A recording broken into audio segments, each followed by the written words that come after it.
Hey, welcome back to the channel, everyone, and a video about ranking the United States. Today, we're ranking the United States in several different ways. The amount of homeless they have, how much it costs to retire in each state, the most dangerous cities in each state. We got them all. Let's get started with the most dangerous cities in each state. Today, we're going to find out what the most dangerous city is in each state. Now, I've always found this one entertaining. Not which one's the most dangerous, but how wrong people are about what the most dangerous city is in their state. A lot of cities in the US have reputations that don't really line up with the facts. A few examples are Chicago, Illinois, and Compton, California. Everyone seems to think that these two cities are the most dangerous cities in the country. They aren't even the most dangerous cities in their state. Now, they're dangerous, but they aren't as bad as people think. Compton was a freaking war zone back in the 1990s. These days, it isn't nearly as bad as it used to be. Chicago is often pointed out as the most dangerous city in the US. It isn't even in the top 25. It's only the 6th most dangerous in Illinois. Today, we're going to clear all that up, and I'm also going to tell you how much it costs the locals each year to deal with all their crime. Get it? Got it? Good. Let's take a look. Number 50, Jackson, Mississippi. Now this one comes with an explanation. The explanation is Jackson, Mississippi doesn't like to publish their crime stats. Every time I read any stats from an official Jackson, Mississippi or Mississippi page, there are no stats. And when I do find them in other places, they're usually way off, and it's because it's people's opinion. So I'm just going to tell you, in my opinion, they should be at least in the top 10. But I'm going to put them here because I don't want to guess. Jackson, Mississippi is a very dangerous city, and I don't know how much they spend on fighting crime there. 49, Honolulu. Honolulu's kind of known for its crime, but it's really not violent crime. They don't have much compared to a lot of other places. And really, when you think about the reputation they have, it's kind of shocking that they're this high on this list. With all the tourists and everything like that, you can imagine there's going to be a lot of property crime. Honolulu, Hawaii sees about 247 violent crimes for every 100,000 residents, and their per capita cost to fight crime in Honolulu is $528 annually. So basically, that's how much of everyone's tax dollars go to fighting crime. Number 48, Cheyenne, Wyoming. Yeah, you don't hear of much crime in Cheyenne. It's sparsely populated, everyone's packing heat, and 90% of the population is perfectly willing to have a shootout with you. This is great for your crime stats, but not too great for any bystanders. Cheyenne, Wyoming sees about 279 violent crimes for every 100,000 residents. It's every single year, and they spend about $341 per capita on crime. 47, Boise, Idaho. Another place very similar to Cheyenne, Wyoming, just a little more crowded, so I'm shocked that they have this low a crime rate, or violent crime rate, I should say. Boise, Idaho sees about 297 violent crimes for every 100,000 residents, and they spend about $671 a year per capita to fight crime. 46, Manchester, New Hampshire. The only thing that surprises me here is this is our first New England state on here. The New England states are known for being incredibly safe. All their violence happens on the hockey rink. Manchester's a great city. I have a good friend that moved from New Mexico to Manchester, New Hampshire. It's kind of a change. That's one of the reasons he moved there. They only have about 400 violent crimes for every 100,000 residents, and they spend about $644 a year per capita to fight crime. 45, Providence, Rhode Island. You never hear about Providence, like ever, unless you live in the city. And every time I do mention Providence, someone always tries to tell me that they got this serious crime problem. You don't. It might not be great, but compared to other cities in the United States, Providence is a pretty safe place to live. Matter of fact, they only have 401 violent crimes for every 100,000 residents, and they spend about $1,840 per capita to fight crime every year. That's a pretty good budget, and that's probably why they have so little crime. 44, Burlington, Vermont. It's hard to believe they have any crime in Vermont, but they do. Not much, but they do have crime. Burlington, Vermont sees about 408 violent crimes for every 100,000 residents, and they spend about $702 per capita on crime-related issues. 43, Augusta, Maine. Now, one thing I will say on this video, we're trying to keep all the cities above 20,000. In Augusta's situation, they're almost there. They're like 18,000 right now. So I'm sure there's some really small cities in each one of these states that are probably more dangerous, but we're focusing on the legit cities. But Augusta is a pretty safe city if you compare it to the rest of the United States. If you compare it to what's going on in Maine, it's kind of dangerous by Maine standards. Sadly, they just had a mass shooting in Lewiston, Maine a couple months back, and that'll probably push Lewiston up to the top of this list next year, because when you lose 18 people in gun violence like that, or 19, I don't consider the shooter a person, but when your crime rate is so low and something that tragic happens, it really jumps your stats up. Augusta, Maine averages about 447 violent crimes for every 100,000 residents, and it costs the taxpayers $543 annually.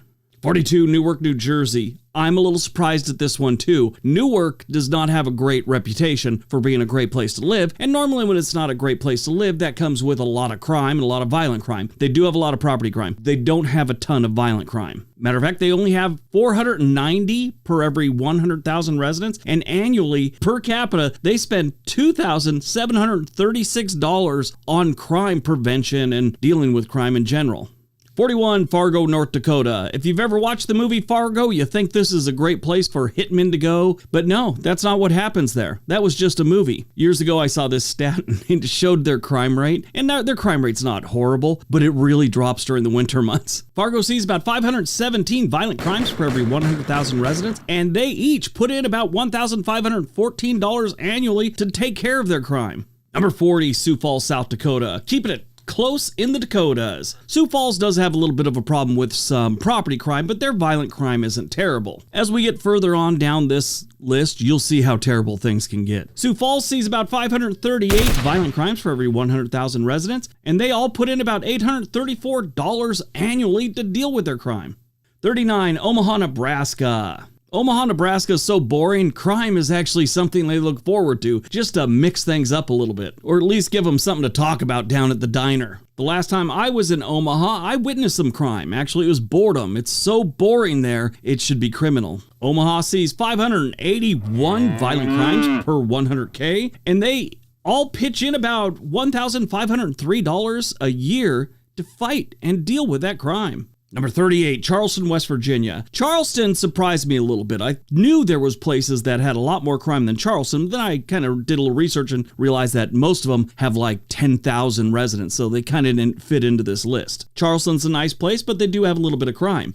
They see about 611 for every 100K annually, and they all pitch in $1,850 or thereabouts to deal with their crime. 37, New Haven, Connecticut. This is another city that's got a really bad reputation. You ask anyone about New Haven, and they're going to tell you how horrible it is, or they got really good pizza, one or the other. But their horribleness doesn't come from violent crime as much as you might think. They do have a lot of property crime. That's because a lot of people there are broke. They only see 621 violent crimes per 100K, and they all pitch in $2,874 annually, or thereabouts, to take care of their crime. Number 36, Davenport, Iowa. I'm a little shocked that Iowa showed up this late in a list like this. Iowa is known for being a great place to raise family and a great place to feel safe. Apparently, Davenport's the only place in Iowa where they don't use that old phrase, "We don't lock our doors here." Davenport, Iowa sees about 657 violent crimes for every 100K, and they all put in about $2,017 to fight their crime and to deal with it.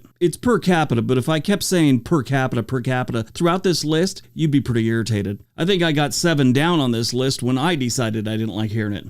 35, Brockton, Mass. If you're looking for Brockton on a map, it is south of Boston. It's in Plymouth County, not in the Boston metro area. It's pretty close though. Brockton's got a bit of a violent crime thing, and it's all about their assaults, it seems like. There's plenty of other places in Massachusetts that have a higher crime rate, but when it comes to violent crime rate, Brockton's knocking it out of the park. They see about 672 for every 100K, and per capita spending is $1,571 to deal with their crime issues. 34, Portland, Oregon. I know you all wanted this one to be, later on in the list, but facts are facts. They don't have a big violent crime problem. It actually dropped quite a bit from its peak in 2021. The Rose City sees about 720 violent crimes for every 100,000 residents, and we all put in about 2,461 annually to deal with it.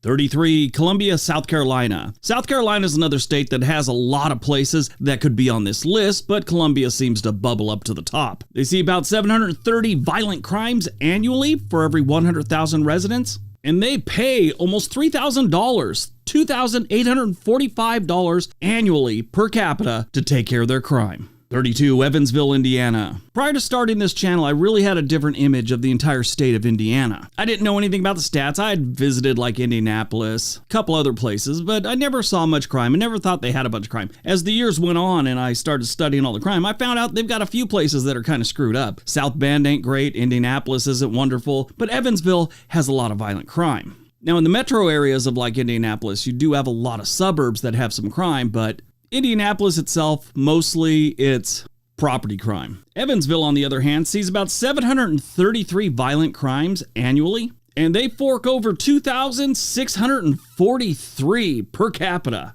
to take care of their crime. Number 31, Norfolk, Virginia. Norfolk is a pretty interesting place. Been there a few times. And I can tell you, it's a nice place, but it's got some pretty sketchy neighborhoods, and I think that's where a majority of their violent crime comes from. I mean, obviously that's where it comes from. 739 violent crimes for every 100,000 residents is what they see annually, and they gotta pitch in about $3,561 per capita to take care of their crime issues. Here's the scary part. That's not even the highest on this list. Number 30, Phoenix, Arizona. Phoenix has got some crime issues. Not as bad as you might think it does, but it's up there. Phoenix sees about 808 violent crimes for every 100,000 residents, and they spend about $2,298 per capita to take care of all that. Number 29, Orlando, Florida. This one sort of surprised me because everybody knows Jacksonville's kind of a nightmare and it's a lot worse. But then I found out the reason it makes this list is because Jacksonville isn't upfront with their numbers. I imagine Jacksonville should go on this list someplace, but I don't want to guess. I've seen different reports that said Jacksonville gets like 850 every year for every 100,000 residents, and I've seen them as high as 1,200. So we'll just stick with Orlando, call it good. Orlando sees about 818 violent crimes for every 100K residents, and they spend $2,130 per capita to deal with it every year. 28, Atlanta, Georgia. Not surprised, they got some pretty rough areas. I honestly would have thought they'd be higher up on the list, like worse, but here they are. Atlanta sees 884 violent crimes for every 100,000 residents, and they spend a whopping $4,215 per capita to deal with it every year. They're still not the worst. 27, Buffalo, New York. This is another one in the early days when I really didn't know all the stats. I just knew the cities. I thought Buffalo was an okay place to live. I have family that live up by there. I've been to Buffalo, but here they are. They kind of suck. They see about 943 violent crimes for every 100,000 residents, and they spend about $3,820 per capita a year to deal with this. 26, Philadelphia. Little surprised it's not higher up on the list, but I'm just going by the numbers, not my opinion. Philadelphia sees 953 violent crimes for every 100,000 residents, and they spend about $4,755 per capita to deal with it. 25, Wichita, Kansas. Wichita, a little surprised here. They see 965 violent crimes for every 100,000 residents, and they spend about $2,719 annually per capita.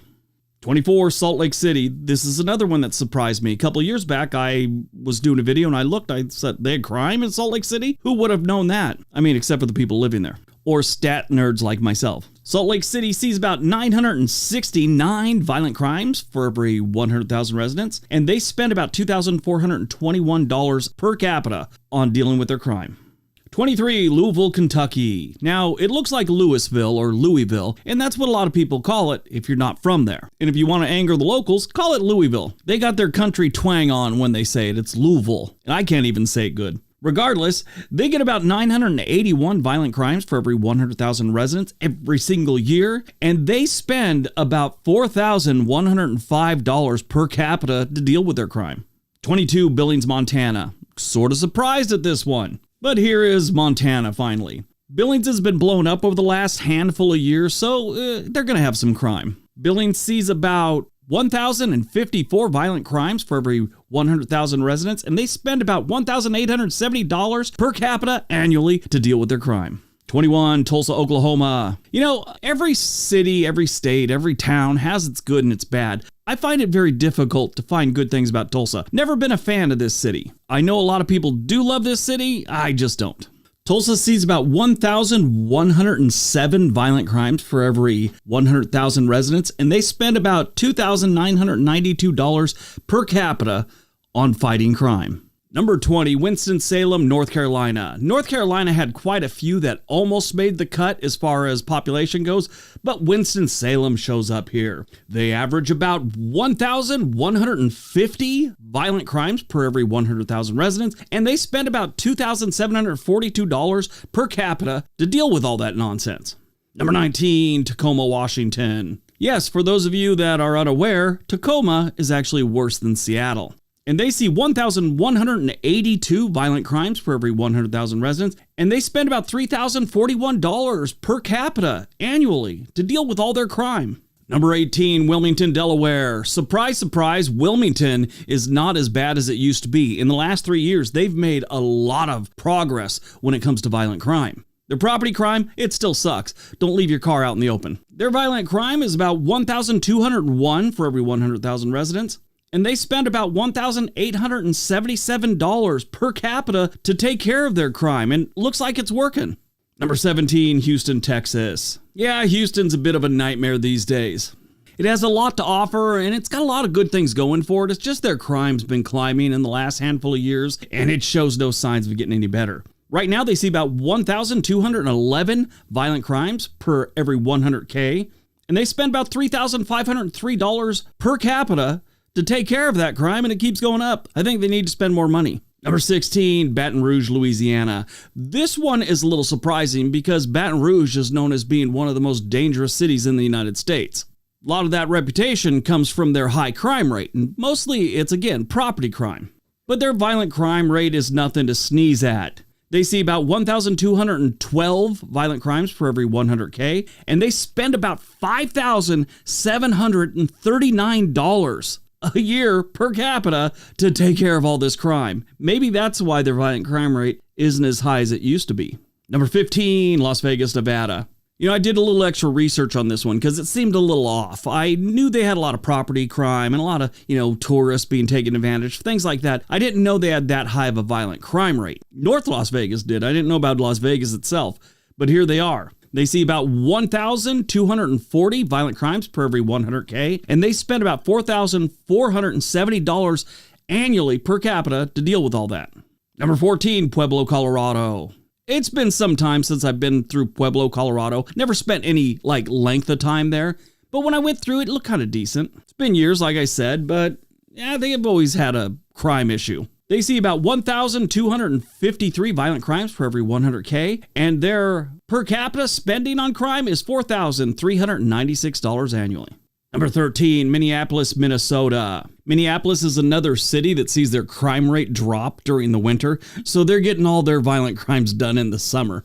And during the summer, I guess, they see about 1,281 violent crimes per every 100,000 residents. Actually, that's all year, not just the summer. I'm joking. They spend about $3,934 a year per capita to deal with all their crime issues. Number 12, Albuquerque, New Mexico. Again, this is one I thought would have been at least in the top 10. They almost made it. They're number 12, but Albuquerque's got some serious crime issues. As I dug into it, Albuquerque does have some violent crime, but a lot of their communities in the metro area have a lot of violent crime. But being number 12 on this list is no slouch. Albuquerque, New Mexico sees about 1,388 violent crimes per every 100K, and they spend about $3,872 per capita. Number 11, Baltimore, Maryland. Yes, Martha, put your teeth back in your mouth. I said Baltimore's 11, not number 2. And if your name is Martha and you did spit out your teeth just now, I'd love to hear the backstory. Let us know in the comment section below. Baltimore, Maryland is known for its crime. They've kind of excelled at it for years. Last couple years, though, it's kind of gone down a little bit. But it's still a pretty dangerous place. Baltimore sees about 1,456 violent crimes for every 100K, and they spend $7,230 per capita on crime-related issues every single year. Number 10, Oakland, California. Oakland's always had a serious crime problem. I mean, there are parts that are downright scary, but if you drive through Oakland, most of it's pretty nice. But if you drive through one of the other parts, you might be able to witness one of their 1,506 violent crimes they have every year. Oakland spends $5,329 per capita on crime-related issues every single year. Number 9, Rockford, Illinois. Yes, regardless of what you see on cable news, Chicago is not the most dangerous place on the planet. It's not even the most dangerous place in Illinois. That title goes to Rockford. Rockford sees 1,534 violent crimes per 100,000 residents, and they spend $2,779 per capita on crime. Number 8, Springfield, Missouri. Springfield, Missouri has been kind of a nightmare since forever. This has been going on so long, you think they're kind of proud of it. Springfield sees 1,569 violent crimes for every 100,000 residents, and they spend about $2,998 per capita. Number 7, Milwaukee, Wisconsin. Milwaukee is like the only place in Wisconsin that has any legit crime. I know they have crime, I've seen all the stats, and I've seen all the numbers, but every time I go there, it seems like such a nice place. Milwaukee, Wisconsin sees about 1,586 violent crimes for every 100,000, and they spend $5,243 per capita to deal with all their crime. Number 6, Anchorage, Alaska. Most people don't know this, but Anchorage is a little bit of a nightmare when it comes to their crime rate. It's too bad, it's such a beautiful state. Now they do have nice areas, but most of the time, they got a lot of heavy drinking and assaulting each other. Anchorage sees 1,616 violent crimes for every 100,000, and they spend $1,680 per capita on crime. Number 5, Cleveland, Ohio. Years and years ago, before I even started this channel or even thought about it, there's a guy that I used to talk to at my gym. He was from Cleveland, and he was like the first joke I ever heard about a place, not the people. He said Cleveland's a nice place to be from, and he's also the one that told me that the best thing to see in Cleveland is the skyline in your rearview mirror. I'd never heard that before. And that joke is still good advice to this day. Cleveland sees 1,665 violent crimes for every 100,000, and they spend $6,491 per capita on their crime. Number 4, Birmingham, Alabama. For some reason, about 2 weeks ago, I was mentioning Huntsville. Huntsville is a beautiful city and a wonderful place. Then in another video, I was talking about what a nightmare Birmingham is, and some dude climbs all up my butt about it. You just said it's a wonderful place. You said it's got more doctors than any other city in the country, and he just went on and on. You're talking about Huntsville. So, no, I'm pretty sure you said Birmingham. He never emailed back, so I'm pretty sure he went and found out he was wrong. Birmingham is a nightmare, Huntsville is wonderful. That's all you got to remember. Birmingham sees 1,683 violent crimes for every 100,000 residents, and they spend $7,900 a year on crime. Number 3, Little Rock, Arkansas. My biggest surprise here is Little Rock beat out Pine Bluff, Arkansas, which is always one of the most violent cities in the United States. They beat Pine Bluff by like 10 violent crimes for every 100,000 residents. That number is, for Little Rock, 2,063 violent crimes for every 100,000 residents. And Little Rock, Arkansas spends $5,374 per capita on crime. Number 2, Detroit, Michigan. Even though hardly anyone lives there anymore, Detroit still got enough people to assault, I guess. Give you an idea of what I'm talking about. Detroit's population peaked in the 1950s with 1,849,000 residents. They were doing a lot for the war effort during the 1940s, so the city blew up. They were building all kinds of things. Well, the war ended and the jobs went away. They've been losing population ever since. In 2022, Detroit, Michigan had a population of 620,000. They're expected to be below 600,000 by the 2030 census, unless something drastic changes. Like maybe their crime rate. They see 2,154 violent crimes for every 100,000 residents, and they spend $6,780 per capita on crime. And number 1, Memphis, Tennessee. I'm sure a lot of you thought it was going to be San Francisco, Chicago, Los Angeles maybe. No, it's Memphis. We're talking about a city that in 2018 had 7 unrelated machete attacks. Like 2 guys getting in an argument at an intersection and one pulls out a machete and starts attacking the dude with it. I'm not talking about one guy roaming around the city with a machete, like a Jamaican Freddy Krueger. Memphis, Tennessee sees 2,431 violent crimes every single year for every 100,000 residents, and they spend $7,184 per capita on crime. All right, next we rank the states by how many missing persons they have on files right now. Let's take a look. Have you ever wondered how many people are missing in your state? Keep watching. What is going on, everyone? Welcome back to World According to Briggs and a video about missing persons. A couple weeks ago, we did a video about the 10 states with the most missing people per capita. After that video, I got a bunch of emails and a lot of comments wondering how many people in total are missing from each state and what state has the most, things like that, not just the per capita. On this list, I'll give you both for all 50 states. That number, at least the missing persons number, fluctuates daily as people are reported. So most stats, most organizations or jurisdictions that collect these stats for their year-end review don't really count a person unless they've been missing over 30 days. And that's because 70% of all missing persons cases are solved within 30 days and 90% are solved within a year. This list is from 2020. So what's considered a missing person? A missing person is defined as anyone whose whereabouts is unknown no matter what the circumstance of the disappearance. They can be considered a lost person, someone who has voluntarily gone missing, or someone who is missing against their will. For whatever reason, their family doesn't know where they go or what happened to them, their friends, family, whatever. Now, obviously, this is just going by the total number, so the states with a higher population are obviously going to have a lot more missing people. That's just how numbers work. So we're going to take a look at all 50 states right now. Number 50. Rhode Island. Obviously, Rhode Island's going to start this list off. It's one of the least populated states. They don't have a lot of people, so they're not going to have a lot of missing people, just the law of averages. The missing people in Rhode Island include Adam Charles Emery. He is a white Caucasian male, and he has been missing since November 10th, 1993. That is a day after he was convicted of murder. While out on bail and prior to sentencing, his vehicle was located at the top of the Newport Bridge in Newport, Rhode Island. Obviously, they investigated this to find out if he actually jumped or if he's staging a disappearance.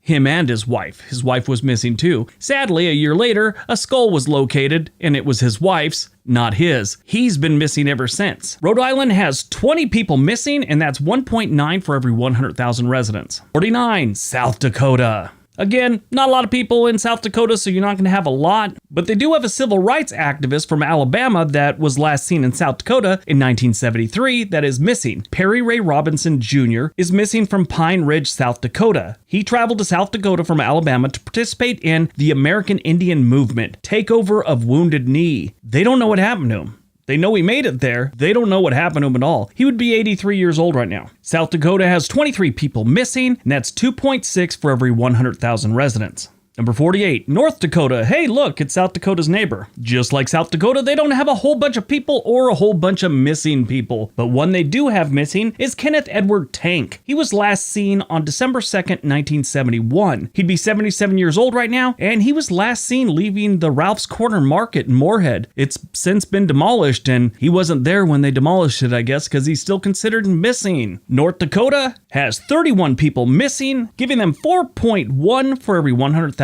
residents. Number 47, New Hampshire. The Granite State doesn't have a lot of people missing. They don't have a large population, but they don't have a lot of people missing. One person that has been missing since 1963 is Alexander Haig Tafferlin. I hope that's his name. Here it is. Tafralian. Tafferlin, or Tafferlane, whatever, was a classically trained pianist, successful aluminum siding salesman, and bookie who disappeared on June 10, 1963, when his wife and daughter were visiting family in California. He was last seen flashing a giant wad of cash in a Manchester social club. You know, I bet it isn't the piano playing or the aluminum siding that got him disappeared. May have been the cash, or being a bookie, either one. He'd be 112 years old right now if we could find him, but I don't think we will. New Hampshire has 35 people missing, and that gives them 2.6 for every 100,000 residents. Number 46, Wyoming. Wyoming's one of the least populated states, but they have a good amount of people missing for the amount of people that they have in the state. And a lot of that has to do with all the wide open spaces they have. One person that is missing, Dennis Eugene Johnston. He's been missing since 1966. He'd be 63 years old right now because he went missing at 8 years old at Yellowstone National Park. Dennis was last seen at a picnic area a quarter-mile north of Canyon Junction. He was there with his family, mom, dad, and sister, and they were having lunch at a picnic area, and he just wandered off and was never seen or heard from again. The family stayed at the site for 2 weeks trying to find him, with obviously other people trying to locate him, rescue teams and whatever. They never did. Family returned to California, never knowing what happened to Dennis. Wyoming has 45 people missing, and that's 7.8. Like I said, a good percentage of people missing in this state. 45, Vermont. Vermont has a lot of woods and a lot of places for people to go missing. They don't have a lot of people, but they still got a lot of woods. Of the missing people, they have Donald E. Myers. He's been missing since January 27th, 1971. He boarded a private aircraft en route to Rhode Island, and the aircraft went missing. They believe it crashed into Lake Champlain during heavy weather. He or the plane was never recovered. Vermont has 54 people missing, giving them 8.7 for every 100,000 residents. 44, Delaware. Delaware isn't a really big state, but they got a lot of people missing. Well, not a lot, but they got a good number. One of those missing people is Tina Fey Kemp. No relation to the girl from Saturday Night Live and 30 Rock. She went missing in 1979 at the age of 14. Tina Fey Kemp lived with her family a half-mile south of Felton, Delaware, in a rural area. On Saturday, February 3rd, 1979, Tina reportedly walked away from her residence after helping her family hang laundry outside. She'd never been seen or heard from again. Tina had run away before on 2 previous occasions, and she had a local boyfriend that she was close to, but the family or the boyfriend never saw or heard from her after she walked away from doing the laundry. Foul play is strongly suspected. Tina's disappearance was the day before a heavy snowstorm, so that really hampered their ability to track down where she was. She would be 56 years old right now. Delaware has 58 people missing, giving them 6 for every 100,000 residents. Number 43, Nebraska. Nebraska is another state that doesn't have a really big population. They have Omaha and Lincoln. That's about their only real decent-sized cities. The rest is pretty much small towns and rural. So they don't have a lot of people, but they got a good amount of people missing. One of them includes Mary Alice Clark. She's been missing since 1972. She was 14 years old. She's an African-American girl, and she was last seen getting into a car near the Bali High Lounge with someone nobody knew who it was. They just know the car had Chicago, Illinois license plate. That's it. Nobody's ever seen or heard from her again. She'd be 62 years old right now if she was still alive. Nebraska has 61 people missing, giving them 3.2 for every 100,000 residents. Number 42, Montana. Montana doesn't have a lot of people, but they got a strange amount of missing people, including Robin Ann Pettinanto. She's been missing from Whitefish, Montana since 1975. They don't really know what happened. She was last seen in Whitefish, and that's it. She was 14 when she went missing. She'd be 60 years old right now. Montana has 71 missing people, and that gives them 6.8 for every 100,000 residents. Number 41, Kansas. They don't have a lot of people living in the state, but they got a weird amount, and that includes Jeremy R. Coots. He is a young man. Well, at least he was. He was 4 years old when he went missing. He'd be 48 right now. He disappeared on February 8th, 1977 from Atkinson, Kansas. There's no description of how he went missing. They just said he's been missing. But they do give details on what he was wearing. He had a fur coat with a hood, light-colored pants, blue shirt, brown cowboy boots with a bird design. Kind of makes me sad. He probably loved those boots. Kansas has 81 people missing, giving them 2.8 for every 100,000 residents. That's not that bad, I guess. I mean, anyone missing is bad, but still. Number 40, Iowa. The Hawkeye State is just like the other states around here, Kansas, Nebraska. Not a lot of things going on. They don't have anyone terribly exciting, but if you watch the movie Casino and you know anything about mob history of Vegas and New York and all that, there's a lot of people buried in the cornfields of Iowa. 86 people are missing in Iowa, giving them 2.7 for every 100,000 residents. Number 39, Idaho. A lot of open space in Idaho and a lot of woods, mountains, and everything else. So there's a good opportunity for a lot of people to go missing here, not just moving out of the state. That includes Lillian E. Ritchie. She's been missing since February 9th, 1964. Lillian Ritchie was last seen around 2 a.m. of February 9th, 1964. She was accompanied by 2 men from a bar in Garden City, Idaho, and then one of the men drove her home to Nampa, Idaho. She was never been seen or heard from again, so yeah, it's kind of weird. Bunch of her stuff was missing, like she had packed and left. She'd be 109 years old right now. Idaho is 101 people missing. That means there is 5.9 for every 100,000 residents. Number 38, Hawaii. Talked about this before when we did the last missing persons video. Hawaii seems kind of like a hard place to be losing people when you look at it one way. It's an island. If people leave, there's got to be a paper trail. But then again, there's the ocean, and you can get lost in the ocean, never be seen or heard from again. Hawaii has 107 people missing, and that's 7.5 per every 100,000 residents. 37, Utah. Utah is a desert state, and a lot of people like to leave there unannounced. There's a big problem with that. Now, I wouldn't say a problem, but it happens kind of often with, the under 20 crowd. Utah has 107 people missing. That's only 3.4 for every 100,000 residents. 36, Maine. Maine was in our last video about missing persons, and they have a lot missing for the size of the population they have. They're missing 108 people. That's 8.1 for every 100,000 residents. Number 35, Mississippi. If ever there was a state that you'd want to go missing from, Mississippi is that state. That includes Nerissa Franklin. She's been missing since December 30th, 1989, from Guthrie, Mississippi. She was 15 years old when she went missing, and she ran away from a foster home. Nobody has any clue what happened to her after she ran away from this place. She'd be 47 years old right now. Mississippi has 115 people missing. That means they've got 3.9 for every 100,000 residents. Number 34, West Virginia. I'm surprised West Virginia's here, and I'm sure if West Virginia wasn't the way it kind of is, there'd probably be a lot more people reported missing, because there's some sections of West Virginia where they don't even know who's living there, really. It's a weird state. Beautiful state. The mountain state is amazing. They got 120 people missing. That's at least reported, and that means 6.6 for every 100,000 residents. 33, Massachusetts. Massachusetts doesn't have as many missing as I think they should. If you went back way far in history, they had a lot of funky stuff going on there during the colonial times, Salem witch trial days, things like that. I'm sure it would be very interesting. But currently they have 126 people missing, giving them 1.8 for every 100,000 residents. Number 32, New Mexico. New Mexico's always had a runaway problem. That's been going on there forever. But that's not what happened with the most disturbing one.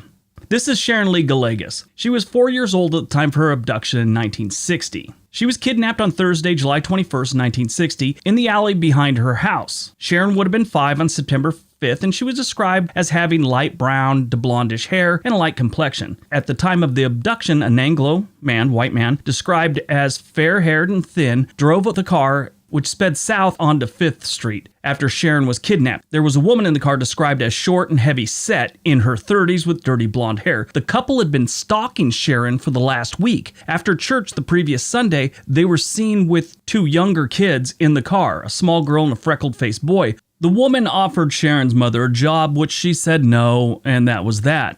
A week or so later, that's when the abduction happens. I guess the woman asked Sharon if she wanted to come with them. They were going to buy her clothes and candy. Sharon refused, so the woman grabbed her by the arm, dragged her in the car, and off they went. They've never seen her again. New Mexico has 143 people missing. That's 6.8 for every 100,000 residents. Wisconsin. I don't know why you'd run away from Wisconsin. I mean, it's got a lot of open land, good place to hide a body if they're dead. I don't know. People don't usually run away from Wisconsin, but they have 149 missing people, giving them 2.6 for every 100,000 residents. 30, Indiana. The Hoosier State seems to be missing a lot of people. They have 174, gives them 2.6 for every 100,000 residents. Minnesota. It really starting to seem like these go in clumps. For a while there, we were looking at just the Midwest. Now we're up there in the upper Midwest. Weird. Anyway, Minnesota has 179 missing persons active right now, and that gives them 3.2 for every 100,000 residents. Number 28, Maryland.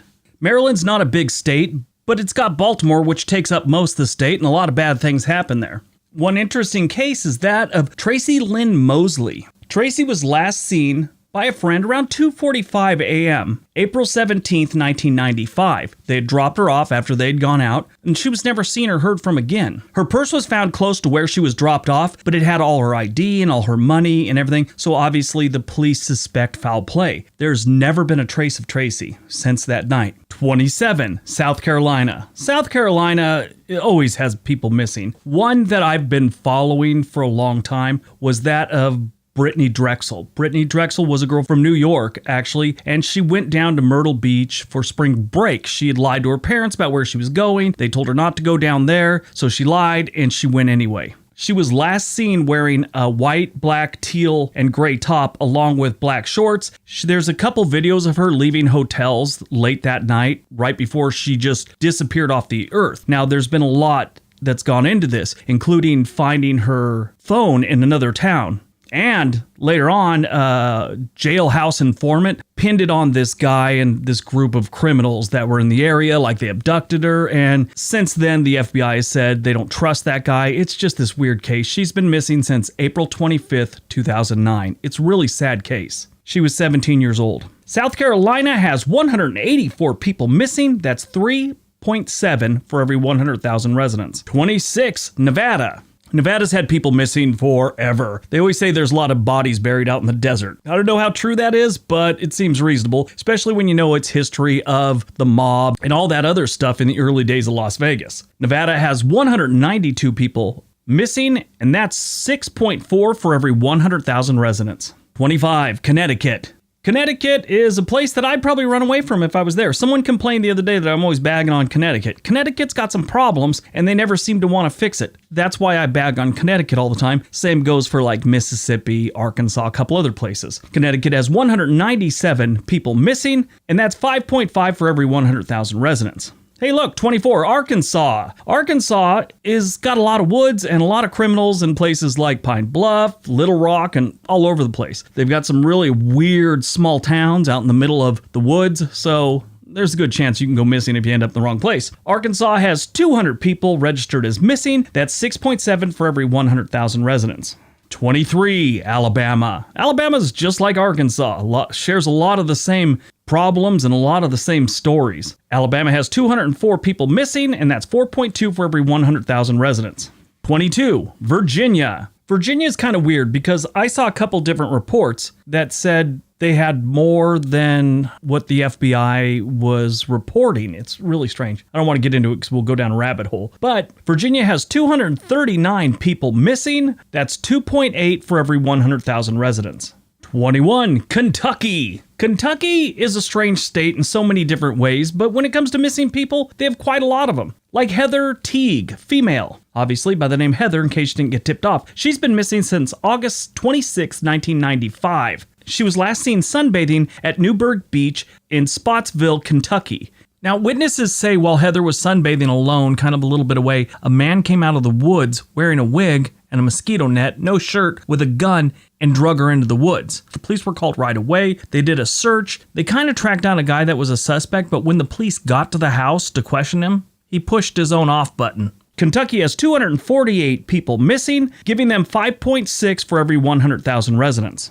Number 20, Georgia. Georgia has a lot of people missing also. Not as many as per capita as Kentucky, but Georgia's got a lot of backwoods areas, and that's how a lot of people go missing here, and they have a lot of runaways. There are 250 people missing, giving them 2.4 for every 100,000 residents. 19, Oklahoma. Oklahoma is one of those states where a lot of people run away when they're teens. That's just what happens. Sometimes they never make contact or something happens to them after they've run away. Oklahoma has 252 people missing, giving them 6.4 for every 100,000 residents. Now, before we get to number 18, I got to tell you something. I originally started off this video and I was going to give you stories about every state and a missing person in them, but I got really depressed and it was really sad and it was hard to finish this video. So I had to cut back on those a little bit. I hope you understand. It's really just a depressing subject.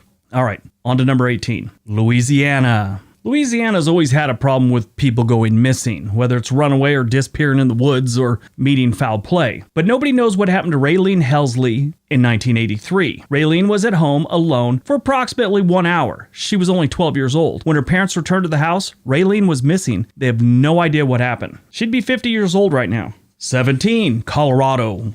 Colorado has a lot of mountains and a lot of people just go missing in the mountains. It also had a big hippie movement back in the 70s and stuff, so a lot of people kind of just picked up and left back then. They have a lot of missing persons from the 1970s. Colorado has 292 people missing, giving them 5.2 for every 100,000 residents. 16, New Jersey. I wonder how many people left New Jersey and didn't contact anyone because they just want to be done with New Jersey. You know, they want to put it in their rearview mirror and forget it ever happened. So they never contact friends or anything. They just leave and land someplace like Texas and call it good. New Jersey has 299 people missing. That's 3.3 for every 100,000 residents. Number 15, Alaska. Now, when I tell you the numbers here, you're probably going to think I'm wrong. Unless you watched the last video, then you know Alaska's got this thing about missing people. They have so few people there, the amount of people that they have missing is a lot per capita. Here we go. Alaska has 309 people reported missing. Because there's so few people, that's 41.8 for every 100,000 residents. Yeah, you heard me right. 41 people missing for every 100,000 residents. I think the next on this list is maybe 6.4 or maybe 7 or something like 6.6, 8.1. There it is. 8.1 was the other highest. They're 41.8. That's crazy. Number 14, Missouri. We are in the 300s now. Missouri's got a lot of people missing, and oddly enough, they find a lot of bodies out there that clear up a lot of their missing person cases. One they haven't found is Jessica Ann Kinsey. She was last seen on December 26, 1995 in Union, Missouri. She was 14 years old. She may be with an adult male companion, at least at the time. She has a small scar on the inside of her left forearm, near her elbow, and may have a tattoo on her neck with the word Capone. Yeah, that's what every 14-year-old should have tattooed on their neck, Capone. Back then, she was known for wearing sunglasses, and she was last seen in Cloverdale, Indiana. Now, if she took off with an older dude, let's say he was in his 20s or something, she's in 14, he's obviously going to be in some big trouble. Granted, this was over 20 years ago. If she's still with that dude, she's still hiding. I mean, if she doesn't have a problem with the dude, if she ever pisses her off, she's just gonna get on the phone and said, "Oh yeah, I'm Jessica Ann Kinsey, and this 25-year-old dude back then took me away." So yeah, I could see if she's still hiding because of that. Missouri has 316 people missing, giving them 5.2 for every 100,000 residents.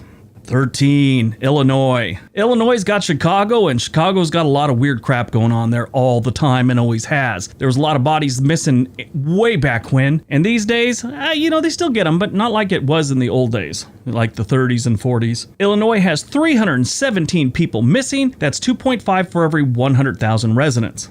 Number 12, North Carolina. North Carolina's got a lot of people missing. There's no real hardcore reason why. It's not like they got a lot of mob ties, not like they have a big runaway problem. They just got a lot of people missing. North Carolina has 327 people missing, and that's 3.2 for every 100,000 residents.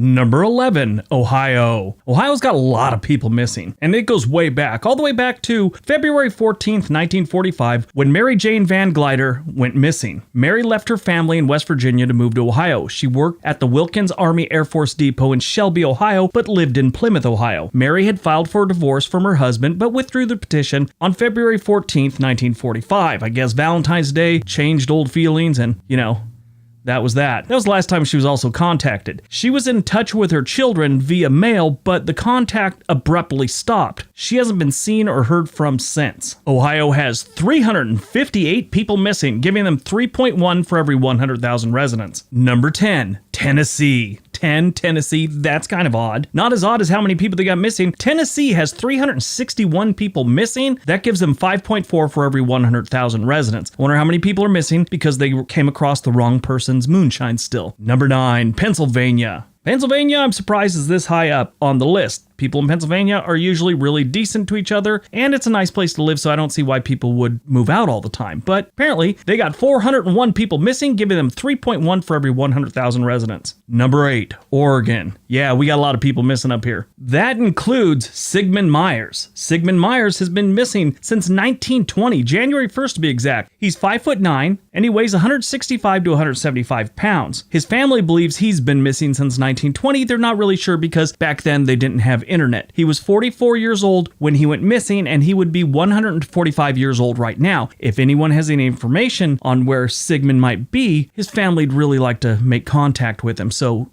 if you have any information, please contact the Myers family in Portland, Oregon. Oregon has 432 people missing. That's 10.4 for every 100,000 residents. Number 7, Michigan. Yeah, Michigan, and all these were on our last list. Obviously, we're in the top 10. Well, not all of them. Some of them are. But Michigan's got a lot of people missing, and a lot of that has to do with Detroit. There are 556 people missing in Michigan. That's 5.6 for every 100,000 residents. Number 6, New York. This one shocks me. New York, you'd think would be number 1 or 2, being one of the most populous states. A lot of chances for people to go missing, but they're really not that bad considering they're number 6. Now, I'm sure if we started measuring all the way back to the early 1800s, New York City's been around a long time, we could probably have more, but they only go back to about 1901 normally, so this is what they have. The Empire State has 606 people missing, giving them 3.1 for every 100,000 residents. Number 5, Washington. Washington was on the other list because they got a pretty high rate of people missing. And like I said in that last video, they've always had a lot of serial killers, they got a lot of preppers living there, and a lot of people like to wander into the woods. A lot of people just are homeless in Washington. That's just a sad reality of the state. Every state has them, but Washington's pretty bad, and a lot of people live in the woods surrounding Seattle and other places. Washington currently has 643 people missing. That's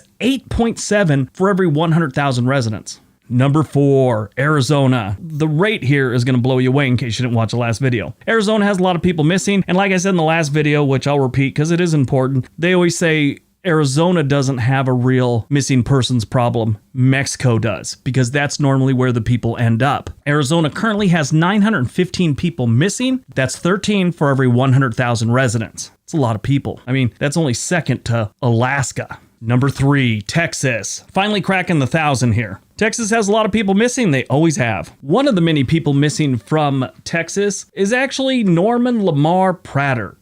I'm not sure how you pronounce that, but anyway, he's gone missing from Dallas, Texas in 1973. He was 16 years old. He'd be 64 years old right now. He was last seen leaving his home on January 14th, 1973. He said he would be back in a short while, but never returned. Norman has not been seen or heard from since. Nobody has a clue about this kid. Texas has 1,246 people missing right now. That's 4.4 for every 100,000 residents.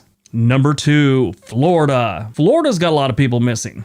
They got a pretty high rate too. A lot of weird stuff's gone on there over the years, and actually one of the highest rates of missing people in the country is the Miami area during the 1980s. That's kind of strange. There are 1,252 people missing from Florida right now. That's 6 for every 100,000 residents.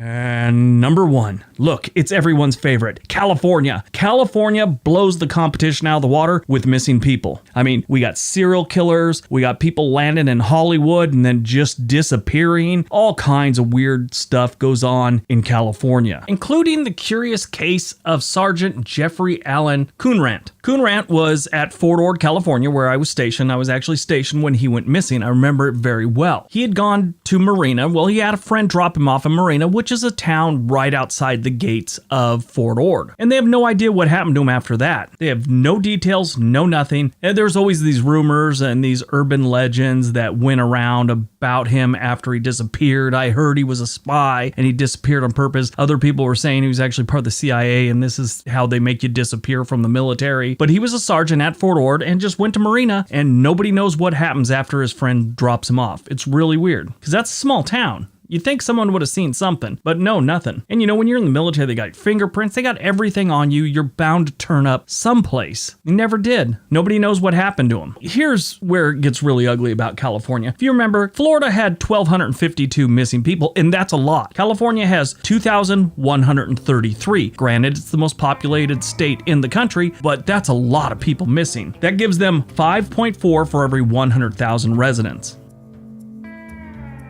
All right, next let's take a look at how much you need in each state not to live in poverty.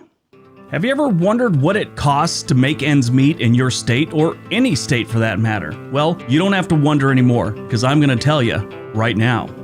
What is going on, everyone? Welcome back to World According to Briggs. Today, I thought we could look at how much the living wage is in each state. The fine people at the Massachusetts Institute of Technology decided they would figure out the living wage of each state. The livable wage is also known as the living wage, is defined as the amount of income determined to provide a decent standard of living. In public policy, advocates define the living wage as a minimum income necessary for a worker to meet their basic needs. Basic needs include housing, food, health care, and other essentials. A giant television or a trip to the Bahamas is not an essential. Keep that in mind. The purpose of the living wage is to make sure that all full-time workers are compensated enough to live out of poverty. Every state has a different cost of living, so every state requires a different amount for a worker to live comfortably. All right, let's see where your state ended up. Number 50. Kentucky. Ah yes, the bluegrass state is the cheapest state in the nation to live. Yeah, who saw that one coming? Most people would think it's Mississippi. No, it's actually Kentucky. The fact that their biggest employer is Walmart plays into that a little bit, I'm sure, because Walmart's not really known for paying people a whole bunch of money. The living wage in Kentucky is $43,308. That's what you need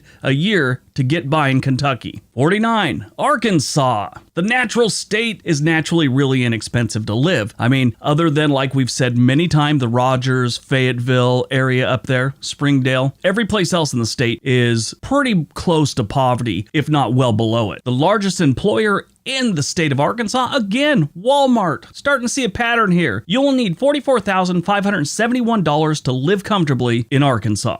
48. West Virginia. Who saw this one coming? We knew it would be towards the bottom, but I really thought it would be number 1 or 2. I thought it would be Mississippi and then West Virginia, but no, it was beat by Kentucky and Arkansas. Buckle up for this one. The largest employer in West Virginia is Walmart. Imagine that. You only need $44,823 a year to live comfortably in West Virginia. And some of the parts I've seen in West Virginia, you could live very comfortably on that amount of money. Number 47, South Dakota. South Dakota is slowly becoming a popular state. It kind of has been, but not many people pulled the trigger and actually moved there. They've got a very low cost of living, and they've got a lot of wide open space. The largest employer in South Dakota is Avera Healthcare. You only need $45,410 a year to live comfortably, the living wage in South Dakota. Now, I always say living wage and live comfortably because I think they're kind of the same, and I go back and forth. So forgive me if you don't agree with me, but I think if you're living comfortably, that means you have a livable wage. You're not worried about your electricity being shut off, and you're never worried really too much about where your next meal's coming from. You got food, you got electricity, and you got a roof over your head. Living comfortably. 46. Idaho. This one kind of shocked me at first. I mean, look how low Idaho is on the food chain here. It's really cheap to live there, and it's a very popular state. Normally, when you're a popular state, you're expensive, but not Idaho. They got their own thing going on. You only need $45,801 to live comfortably in Idaho. Idaho's largest employer is St. Luke's Health System.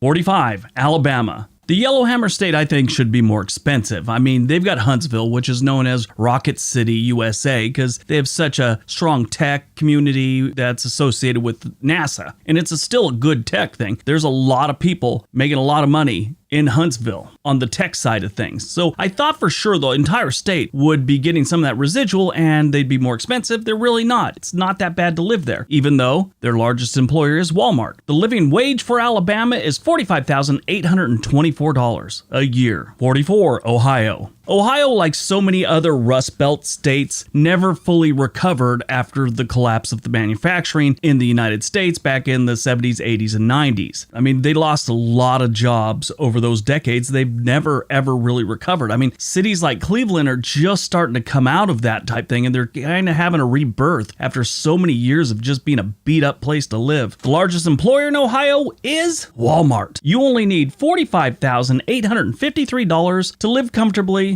and get by in Ohio. Number 43, Mississippi. Our old pal Mississippi. We knew they'd be towards the bottom. I'm surprised they made it this far up. Mississippi has a lot of problems, and being expensive isn't one of them. It's really hard to find a place that is expensive in Mississippi, really. The number 1 employer is, you guessed it, Walmart. You only need $46,084 to live comfortably in Mississippi every single year. 42, Missouri. Hey, guess what? It's another Walmart state. Imagine that. Walmart is big throughout this part of the country. Actually, there's more states in this country right now that Walmart employs the most people than states that don't, really. It's kind of sad. I mean, it's good to have a job, but it'd be better if they paid a little bit more. It only takes $46,159 to make ends meet in Missouri every single year. Number 41, South Carolina. South Carolina is mostly rural. It's got a few expensive places like Charleston, Myrtle Beach, a few other places, but for the most part, it's small towns and very rural, so those tend to be relatively inexpensive, and that helps bring down their overall cost. It'll only run you $46,568 a year to live comfortably in South Carolina, and their number 1 employer is Walmart. 40.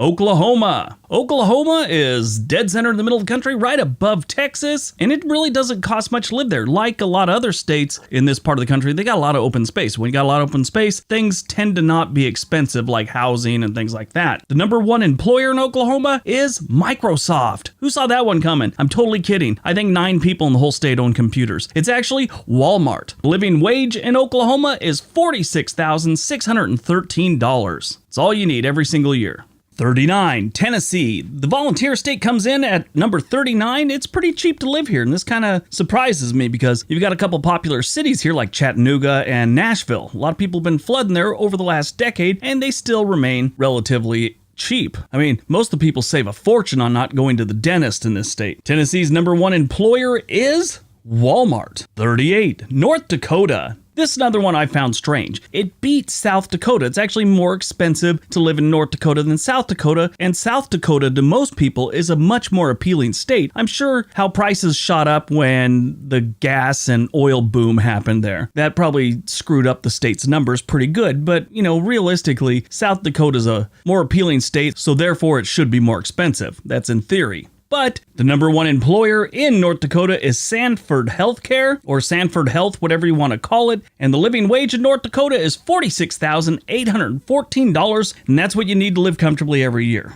Number 37, Indiana. Indiana has a couple cities that really bring it down in a lot of different ways, and cost is one of them. But in general, the state's very rural, so it's relatively inexpensive. So that helps with this number. The number one employer in Indiana is Walmart, and the living wage is $46,838 a year. 36, Montana. Up there near North Dakota and the Canadian border, you have Montana, and a lot of open land and not that many people. The number one employer for this state is Walmart. I think that might change though in the next handful of years, because a lot of big tech companies are looking at the Billings area and even Bozeman a little bit. But Billings is really starting to get the attention of some tech companies, so that might all change in the next couple of years. But right now, Walmart is their biggest employer, and the living wage for Montana is only $47,083. Not bad. Number 35, Utah. Now we're starting to get in the area where it's that sweet spot. They're decent states normally, and they're still relatively inexpensive to live there. Montana was one of them, Indiana too probably, but now we're getting into the better states. The number one employer in Utah is Intermountain Healthcare, and the living wage for the Beehive State is $47,922. 34, Georgia. Georgia is still not a terribly expensive place to live, even though it's become more and more popular. I mean, places like Savannah and Atlanta, they've all been growing, but you also got places like Albany, Georgia that just bring the whole place down. It's relatively inexpensive to live there, and they have some decent jobs, especially around the Atlanta area with the film industry that's moved there over the last decade or so. Their number one employer is still Walmart here, so keep that in mind. But for a state like Georgia that's become very popular, it's very inexpensive. The livable wage you need in Georgia is $47,946 a year. 33, Wyoming. I really thought Wyoming was going to be cheaper than this. They don't have a lot of people there. It is kind of popular, but they don't have big cities that are bringing them down in the cost of living or anything like that. But, they're not the worst. I just think they're more expensive than they should have been. The livable wage in Wyoming is $47,951, and the largest employer is Walmart. 32, Louisiana. The Pelican State doesn't have a lot going for it. I mean, it's a beautiful state, and it's got some natural beauty to it, but they got some really rundown cities and some really nasty parts. If it wasn't for New Orleans and the New Orleans Saints, probably no one would ever show up here that doesn't already live there. If you move there, you can get a job at Walmart. That is their number one employer, and it's relatively inexpensive. It's a little more expensive than I think it should be because Louisiana is not that appealing. But the living wage for Louisiana is $47,975. 31, New Mexico. This is another jaw dropper. How are they not one of the absolute cheapest places to live? They don't have jobs, they have high crime, it's the middle of the frickin' desert. After you get past Santa Fe and Albuquerque, parts of Albuquerque I should say, most of the state sucks. Great sunsets, and if you're a desert person, which I am not, New Mexico might be fine. The number one employer for New Mexico is the University of New Mexico, and the living wage for New Mexico is $48,050. Number 30, Kansas. Not a lot of people go to Kansas. Not a lot of people even think about Kansas unless you're already in Kansas or one of the neighboring states. It's just not a place on many people's radar. Even though they have one of the best suburbs in the whole country, which is Overland Park. Overland Park has great everything, and it's not terribly expensive. It's a good place, but that's one of the few places in Kansas that is really appealing for most people to move to. But it is cheap. The living wage in Kansas is $48,054. Their number one employer is the Mart of Walls, Walmart. Number 29, Nebraska. It is almost like these two states are the same state, Kansas and Nebraska. Whenever I do a video that's listing all the states, they're always right next to each other, just like they are on the map. Nebraska's just north of Kansas, and it's just like Kansas. If you're from that area, I'm sure there's a few things that are different, that are glaringly obvious to you, but not to most of the country. The livable wage in Nebraska is $48,076. Just about the same. $25 difference. Here's where it gets different, though. Their number one employer is the University of Nebraska. Number 28, Texas. Yes, this is the biggest upset of this whole thing. Texas is one of the most moved to states right now in the country. Everyone's heading there. From Joe Rogan, Elon Musk, to my high school girlfriend now lives in Texas. It's a very popular state, and it's still relatively inexpensive. I mean, look, they're middle of the road right here in this whole list, so that's pretty good for a place that's desirable to move to. To live comfortably in Texas, you need $48,160. That's it. Their number one employer, Walmart. I thought it would be some oil company, but no, Walmart. Number 27, Michigan. Once you take Detroit and Flint out of the equation, this is a really, really nice state, statistically speaking. I mean, sure, it gets cold. It's still a relatively inexpensive place to live. The living wage in Michigan is $48,837, and the number one employer, the University of Michigan. 26, Iowa. Iowa is the poster child for flyover states. They always have been. Even Lewis and Clark took a hard pass on the Hawkeye State and went to the left. The good news is these days, it's very inexpensive. The main employer here is the University of Iowa, and to live comfortably, the living wage here, you need to make $48,882 a year to live here comfortably to meet the living wage thing. 25, North Carolina. North Carolina's got a lot going for it, and it's still, middle of the road. I mean, Charlotte's blowing up. Raleigh-Durham's gotten really popular in the last decade or so. Asheville is an outstanding place to live right now. Yeah, they got a lot going for it, and it's still, like I said, relatively inexpensive. The living wage in North Carolina is $49,575, and their number one employer is the University of North Carolina. The whole system, not just one school. 24, Pennsylvania. Pennsylvania is a great state, and people aren't really moving there as much as they used to. They've got a lot of good places to get land and live. Remote workers might do just fine here, and they're still relatively inexpensive. Again, middle of the road. The largest employer in Pennsylvania is the University of Pittsburgh Medical Center. Now, keep in mind, I'm just telling you the one that employs the most. There's a lot of industries out there that, altogether employ a lot more people. I'm just giving you this so you know. The living wage in Pennsylvania is $49,914 a year. 23, Wisconsin. Yeah, who doesn't love Wisconsin? I mean, it's a great state for families, especially if you can get past the cold. It's a nice place to live, and like we're learning right now, it's not terribly expensive. The number one employer here is the University of Wisconsin, and you need $51,120 to achieve the livable wage in Wisconsin. 22, Washington. Yep, Washington. They're on the list. A little lower than I thought they'd be. I thought they'd be a little more expensive, but no, I guess they're doing pretty good. The number one employer in Washington is Boeing. Don't know how much longer that's going to be for. They've been running into some tough times. Let's hope they pull it out. They employ a lot of people in Washington. But the living wage in Washington is $51,271, and it's a great state to live in. 21, Maine. If you don't mind the cold, this is a great place to live. I've said before, you got to have a little bit of money because it gets a little expensive in Maine, especially some of the nicer areas. The number one employer in Maine is Hanford Supermarkets, and if you want to live here and achieve the livable wage, you got to come up with $51,305 a year.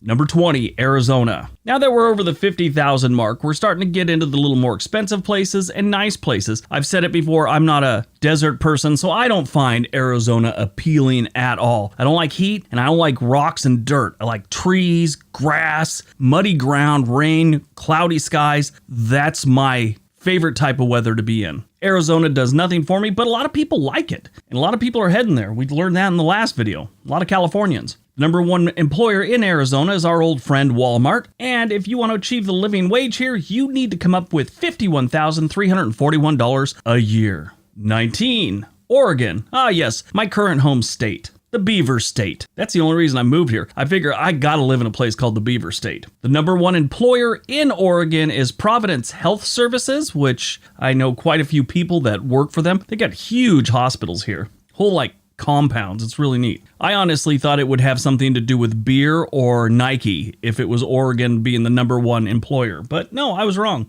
The living wage in Oregon is $51,900.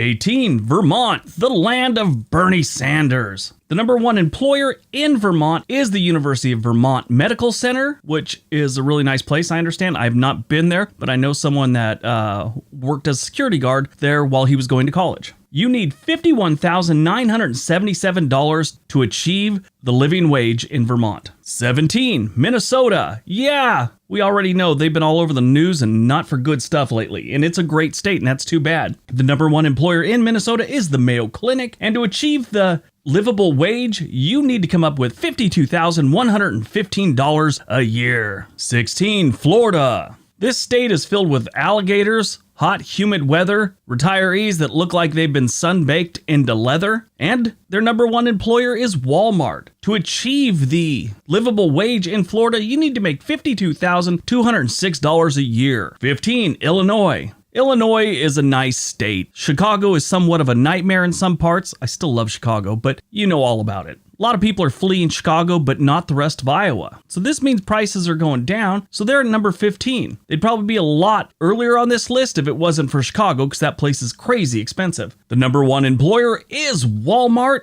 and to achieve the livable wage, you need $52,304 in Illinois. Number 14, Nevada. The Silver State is one of the states where we start kind of getting up there in the price. It didn't used to be that way. Then, like so many other states, Californians showed up and it started getting more and more expensive. The number one employer in Nevada is the MGM Resorts International. And if you want to achieve the livable wage in Nevada, you need $52,698 a year. 13, Delaware. Delaware is a really nice state once you get out of Wilmington. Most of it's rural outside of, let's say, Dover and Wilmington. They have a couple other smaller cities, but most of this state is rural, and that helps bring down the price because all their cities are pretty frickin' expensive. The number one employer in Delaware is Christian Care Health Systems, and if you want to achieve the living wage in Delaware, you need $53,112 a year. Number 12, Rhode Island. It's just Rhode Island. Not a lot going on there, maybe some finance jobs and insurance jobs in Providence, but for the most part, Rhode Island's just there and it's small. The number one employer in Rhode Island is Lifespan Systems of Hospitals, and the living wage there is $53,240. Number 11, Colorado. And again, one of my favorite states. Like, I love Oregon, Pennsylvania, Wisconsin, and Colorado. Those are my top 4 favorites. Vermont's number 5. Colorado's been getting more and more expensive over the last couple decades, and right now it's pretty up there. You've got to go to the east side of the state to really get anything cheap. And don't get me wrong, there's some spots here or there, but their number one employer in the entire state of Colorado is the Denver International Airport. That airport's huge, and I could see it employing a lot of people, but I didn't know it would be their number one. To achieve a living wage in Colorado, you need $53,792 a year. Number 10, Virginia. Virginia is where you go when you work in D.C., but you can't afford to stay in D.C. By the way, D.C. isn't really a state, so I didn't include it to this. It is the absolute most expensive place to live in the United States. The Arlington, Alexandria, Richmond, Norfolk, Virginia Beach, all those drive up the prices, and the rest of the state, well, there's some other pockets, but the rest of the state is pretty much rural and inexpensive, so that keeps it from getting crazy. The number one employer in Virginia is Walmart, back to Walmart again, and to achieve the living wage, you need $54,264 a year. Number 9, Alaska. Alaska is expensive. I mean, the land isn't crazy expensive, but everything else is, because if you want groceries, it's got to be shipped there, unless you're buying like salmon. The number one employer in Alaska is Providence Health Systems, just like here in Oregon, and to achieve the living wage, you need $54,400 a year. Number 8, New Hampshire. New Hampshire is a pretty good state. It's pretty expensive though. It's not that big, and it's just like Vermont in a lot of ways. It's just a little more expensive. The number one employer in New Hampshire is Walmart, and to achieve the living wage, you need to make $55,103 a year. New Jersey. My mom always used to say, if you don't have anything nice to say, don't say anything at all. So I'm just going to tell you the numbers on this one. The number one employer in New Jersey is Wakefern Food Corporation, and to achieve the living wage, you need to make $56,109 a year. Number 6, California. The Golden State. It's more like the tarnished Golden State these days. It's not what it used to be as far as population goes. This census will be the first time they were under double-digit percentage points of population gain. Yeah, they'll be lucky if they hit 5% this time. They've had some census where they gained 65, 53%, stuff like that. 5% maybe this time. It's expensive, and that's why so many people are leaving the Golden State. The number one employer in California is the University of California system. They got a whole bunch of colleges, universities, and to achieve the living wage here in California, you need $57,315 a year. If you don't know much about California, the coastal part, San Francisco, Los Angeles, San Diego, all that area, Santa Barbara, that is incredibly expensive. Almost anywhere 10 miles in, it's painfully expensive. Once you get out to the desert and to the northern parts of California, it's a lot less expensive. So that's why this one's not number one. It's a big state, and a lot of it's not as prosperous as the coastal area. Number 5, Maryland. You never hear much about Maryland, you know? I mean, other than Baltimore, and everyone knows what a nightmare that place is, but you never hear much about the state of Maryland. All you hear about is Baltimore. The number one employer in Maryland is Johns Hopkins Institutions, and to achieve the living wage, you need $58,178. Number 4, New York. Ah, yes, the Empire State. They're in the same boat as California. They're just losing people. They're actually doing worse as far as the inward versus outward migration. They might gain 1% this census. They probably would have lost more if 2020 wasn't a pandemic year. They actually had a lot of people moving out. Tons of people had to cancel those plans because of the pandemic. The number one employer in New York State is the State University of New York system. That sounds weird, I know, but that's how they word it. Number 3, Connecticut. Connecticut, I've never understood Connecticut. I've said many times before, and actually in the last video, Connecticut's weird. It's got some of the most rundown cities and towns, but at the same time, they have some of the nicest, most expensive neighborhoods and suburbs in the country. It's really weird. It's like black or white. There's hardly any gray, it seems like. You know what I mean? I hope you know what I mean. The number one employer in Connecticut is the Yale New Haven Health System. And if you want to achieve the living wage in Connecticut, you need $59,502. Number 2, Massachusetts. Yep, right next door to Massachusetts. They're really close to being the same state. I mean, at one point, I think they were. Actually, Connecticut was part of Maine, I believe. Anyway, they have a lot of similarities, and Massachusetts is just a little bit better. The number one employer in Massachusetts is Partners Healthcare, and to achieve the living wage in the baked bean state, you need $59,560.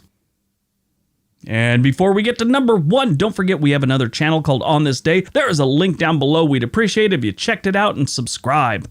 All right, on to number 1.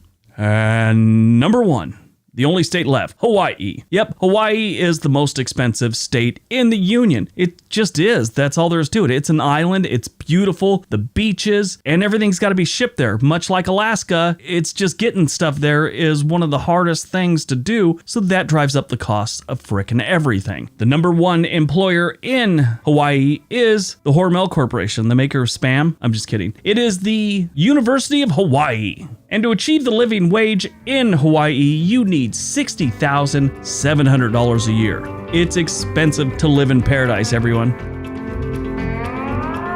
All right, that's today's video. Hope you guys enjoyed it. Hope you got some information out of it. Now go out, have a great day, and be nice to each other. All right, now we're ranking states by the most violent crime.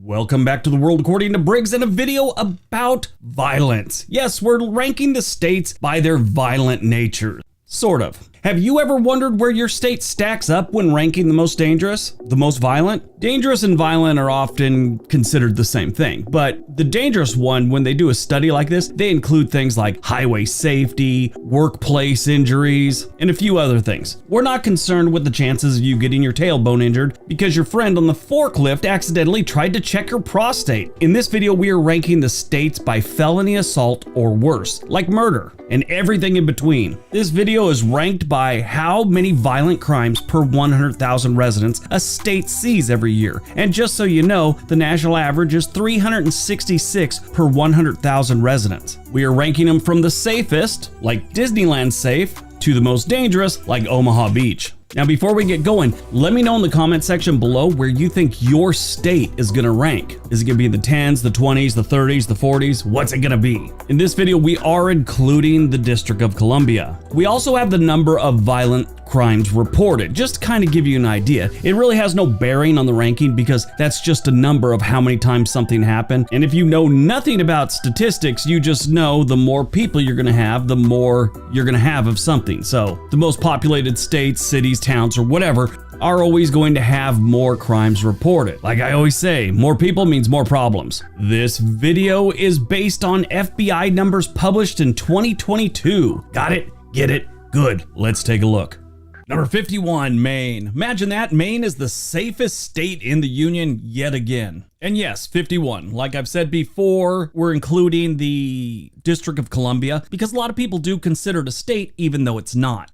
And when it comes to violent crime rates, they get on the list. Maine just doesn't do violence. I mean, they do some hunting. They even had a battle here called the Battle of Caribou with the Canadians back in 1830 something. It was a bloodless battle. I shouldn't say bloodless. There was a bear killed and I think a guy injured by a bear. So they face off in the woods and they're all camped out. And apparently a black bear wanders into the Canadian camp. There's a big to-do about it and they start shooting at the bear. So during that confusion, the Americans across the way think they're shooting at them, so they start shooting back. So now the Canadians are being attacked by a bear, and the Americans are shooting at them. They were probably totally confused. They left the area and the Americans figured out how to use black bears in an attack.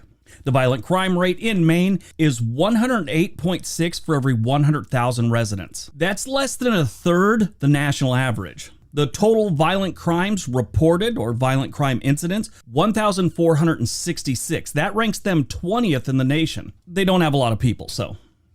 50, New Hampshire. New Hampshire, right next to Maine. It's a lot like Maine, just like it's a lot like Vermont. I'm sure the people from those states will probably say, oh, there's a big difference. To outsiders, not much of a difference. I don't know if it's too cold to commit crime in New England, but there isn't a lot of it going on here in New Hampshire or Maine. The violent crime rate in New Hampshire is 146.4 for every 100,000 residents. The number of violent crime incidents, 2,000 even. That ranks them 49th in the nation. 49, Vermont. I love Vermont for many different reasons. One of my favorites is a political reason. This is a very liberal state, but they like their guns. Actually, there's a few liberal states that they really, enjoy their guns and they like to have them and they don't care what everyone else thinks. But in Vermont, they really ain't using those guns on each other. Their violent crime rate is 173.4 for every 100,000 residents. Total number of violent crimes in Vermont, 1,081. That puts them 51st in the nation. There's really nothing going on there violence-wise. Number 48, Connecticut. One of the best crime stories I ever heard about Connecticut in Hartford one time. A woman had some sort of ice cream truck and this guy came in to rob her. She didn't have any money. So he made her sit in the truck while he sold a bunch of ice cream so she had enough for him to rob. When he finally collected enough cash, I guess he left. And then the news was there to talk to everyone and this lady was all, he did seem a little rough around the edges, but he was really nice to everyone. I mean, if she knew about the woman that was being held captive in the ice cream truck, she would have sung a different tune, but the violent crime rate in Connecticut is 181.6 for every 100,000 residents. Their violent crime rate incidents, now it's a bigger state as far as population goes, so they had quite a few, 6,459, ranking them 38th in the nation.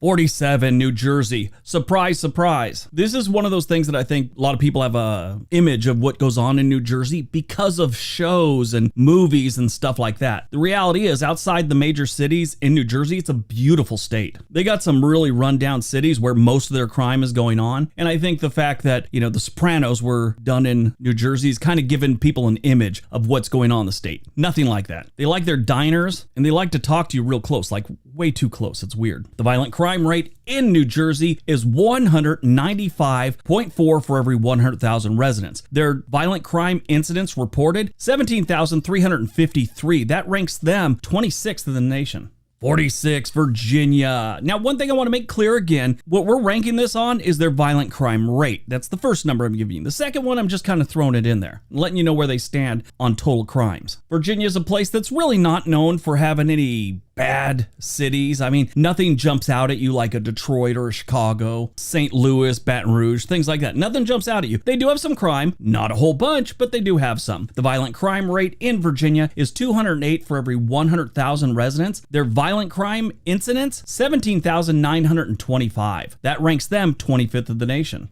45, Rhode Island. Rhode Island, interesting state. It's small and everyone just thinks it's the size of a postage stamp and nobody really lives there. 99% of the population lives in Providence and it's a good sized city. It takes up almost a quarter of the entire state. We have a subscriber that lives in Fall River, Massachusetts, and the state line basically kind of goes through town there. He lives in Massachusetts. His in-laws across the street live in Rhode Island. Thought that was interesting. Providence does have some crime though. Their violent crime rate is 230.8 for every 100,000 residents. That's still well below the national average, but like 95% of the crime in Rhode Island comes from Providence. The violent crime incidence was 2,440. That puts them at 48th in the nation.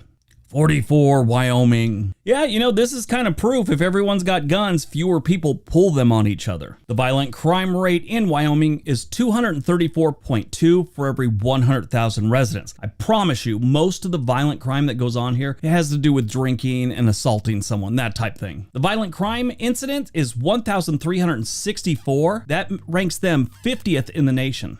43, Idaho. A lot like Wyoming. The same type of people, the same type of laws. It's just their thing. Go try and rob like a restaurant in Wyoming, like one of the ones off the side of the road. I promise you, half the people in there have guns and are willing to put a hole in you. The violent crime rate in Idaho is 242.6 for every 100,000 residents, and their violent crime incidents, 4,432, ranking them 44th of the nation. 42, Hawaii. Hawaii, you know, people really don't get shot there too often or anything like that. They don't have a lot of gun violence. What they do have is a lot of violence on the, like people having enough of each other, road rage, punching each other in the face, things like that. The violent crime rate in Hawaii is 254.2 for every 100,000 residents. Their violent crime incidents, 3,576, putting them at number 46 in the nation. 41, Kentucky. I'm a little surprised on this one. I thought it would be much higher, but I get the feeling out in the backwoods of Kentucky, they don't really call the sheriff for much. I'm sure it's a lot better these days, but Kentucky and West Virginia and Tennessee, back in the day, a lot of people were the victims of small town justice. The violent crime rate in Kentucky is 259.1 per every 100,000 residents. The violent crime incidence is 11,600, ranking them 32nd in the nation.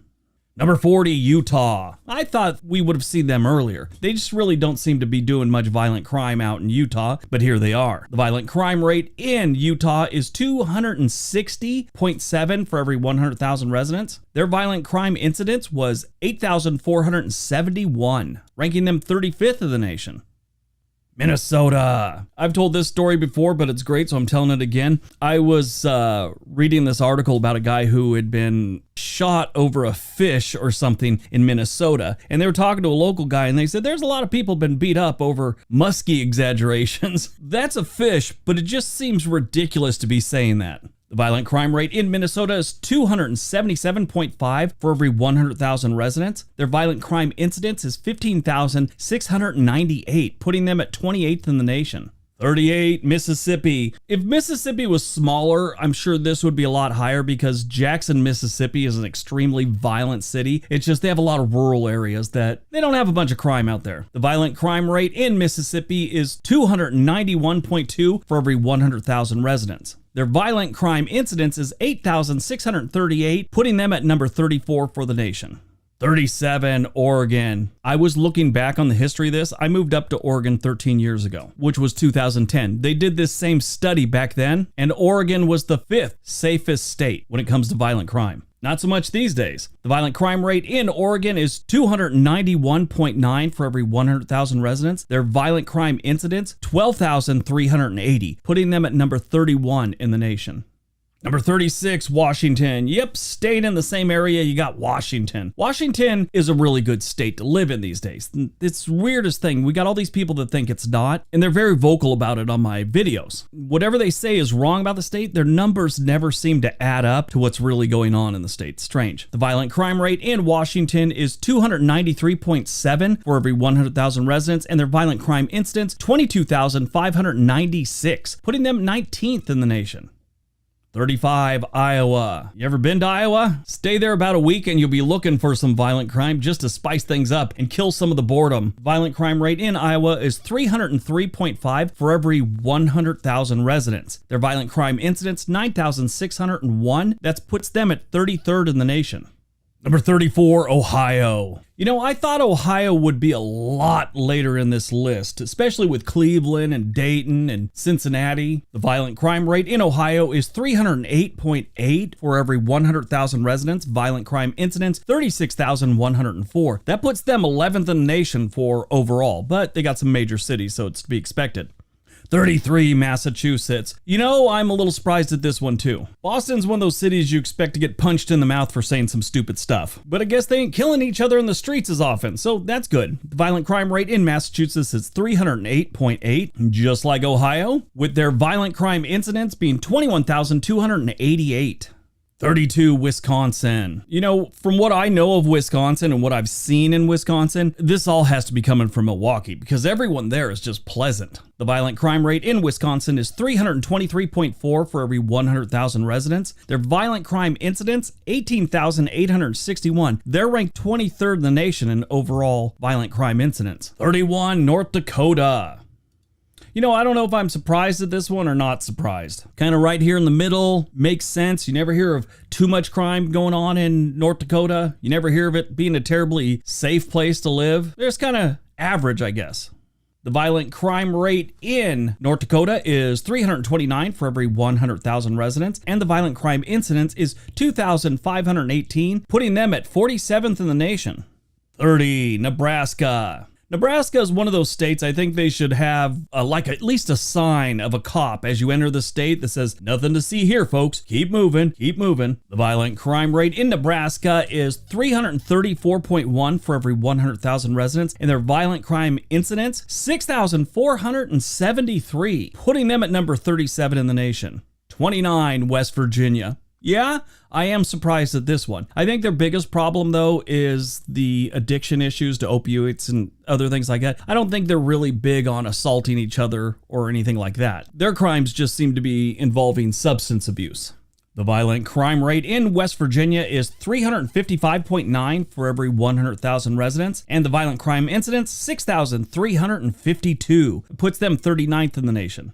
28, Indiana. So here we are, almost at the national average mark of 366. Everything about Indiana is average. If you look at the poverty rate, it's always average. Cost of living, average. This is like where the United States bases everything on. If you're better than Indiana, outstanding. If you're worse than Indiana, oh my God, what's the matter with you? I swear, they're always in the middle. That's why we never hear about Indiana on this channel. They're never good enough to get on a positive list, and they are really never that negative, so they don't end up on places that suck lists. Their violent crime rate is 357.7 for every 100,000 residents. Their violent crime incidents, now they have some pretty big cities, so that's kind of high, 24,161, putting them at the 18th spot. You know, with Gary, Indiana and Indianapolis, I thought for sure they'd be higher on this list.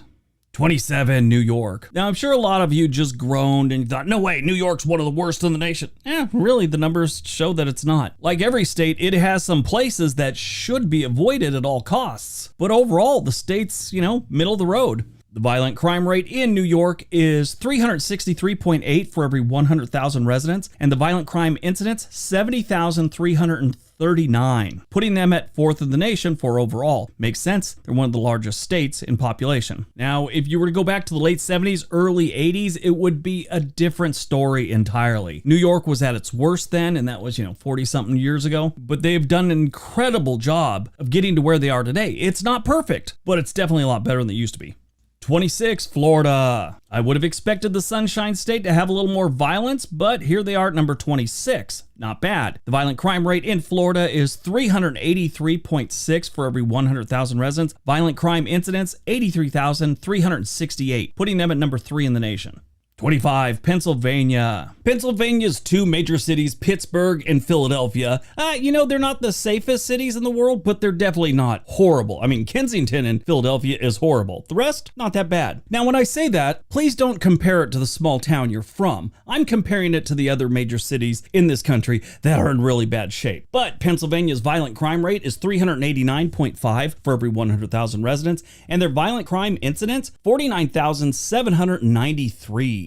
24, Maryland. With Baltimore, you'd expect them to be a little higher up on the list, but here they are at 24. I think it's because the rest of the state is pretty mellow. The violent crime rate in Maryland is 399.9 for every 100,000 residents. Their violent crime incidents, 24,215, putting them at number 17 in the nation. Now, one thing I want to remind you is we're looking at felony violent crimes, like assaults that someone seriously got injured. Not like the girl who, I just read about this, she threw a drink at a guy's face, like old school bar. The guy's being rude. She got arrested for assault. Number 23, Georgia. I'm a little shocked. I mean, Atlanta's got some spots, but, most of the state's not terrible. The violent crime rate in Georgia is 400.1 for every 100,000 residents, and the violent crime incidents, 42,850.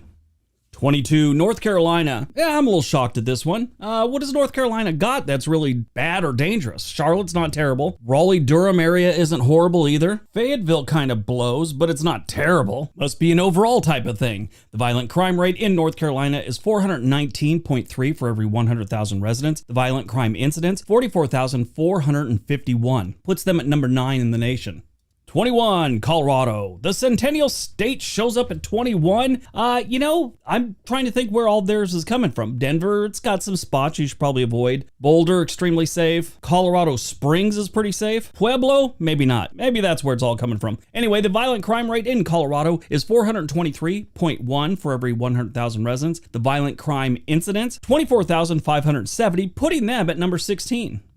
Number 20, Kansas. How did this happen, Kansas? You used to be a beacon on the hill of prosperity and calm. Now you're out there assaulting each other. I guess you got to do something to break up the monotony. Someplace in Kansas, I forget where, but during the 2020 election, they were talking about how heated things were getting, and someone brought up the fact that there was a guy in a local pub in Kansas, and he had a discussion about politics with some of the other people at the bar. Well, when he got up to leave, as he was hitting the door, someone threw a beer mug and hit him in the back of the head, split his head open. He had to get a bunch of stitches. And from what I know about Kansas, they're still talking about that every day. The violent crime rate in Kansas is 425 for every 100,000 residents. The violent crime incidence is 12,835, ranking them 30 in the nation. Number 19, Illinois. I know a lot of you just spit your drink out. Illinois, why aren't they number 1? They've got Chicago. Well, like we've talked about before, Chicago does have the most crime, as you'll see in a minute, but they have so many people, their rate is fairly low for the reputation they have. I mean, they're number 19 on this list. Not trying to make it sound like they have no crime, but compared to how many people they have, they're not doing that bad. It's not just Chicago either. Rockford, horrible. Saw a comedian years ago from Rockford, Illinois. He was commenting about how it's so dangerous and all this other stuff. He said it's not that bad. It's just the people are stupid. He said if stupidity was food, everyone in Rockford, Illinois would weigh over 500 pounds and there'd be leftovers. The violent crime rate in Illinois is 425.9 for every 100,000 residents. The violent crime incidents, 53,612. That puts them at number 5 in the nation. Number 18, Delaware. Little surprised about this one because I know a lot about Wilmington. Wilmington is dangerous. The rest of Delaware isn't. Their violent crime rate is 431.9 for every 100,000 residents. The violent crime incidents, 4,262, putting them at number 45. Number 17, California. But Briggs, they've got San Francisco and Los Angeles. Why aren't they number 1? Because they're not. The numbers don't add up. The violent crime rate in California is 442 for every 100,000 residents, and violent crime incidents, 174,026. That puts them at number 1 in the nation. They also have the most people. Number 16, Texas. Yep, Texas is kind of violent. Most of that's going to be coming from Houston, I imagine. Houston isn't the safest place these days. They've got some other places, probably a little more dangerous, but that's their biggest city that's kind of not doing great, especially it's a little bit violent. The violent crime rate in Texas is 446.5 for every 100,000 residents. Their violent crime incidents, 131,084, putting them at number 2 in the nation. Number 15, Alabama. Alabama, yeah, surprise, surprise. I mean, they got Birmingham. Birmingham's a little bit of a nightmare. It's not as bad as you'd think, but the numbers don't really look good for Birmingham. Huntsville, though, it's a different country almost in Alabama. The violent crime rate in Alabama is 453.6 for every 100,000 residents. The violent crime incidents, 22,322, putting them at number 20 in the nation.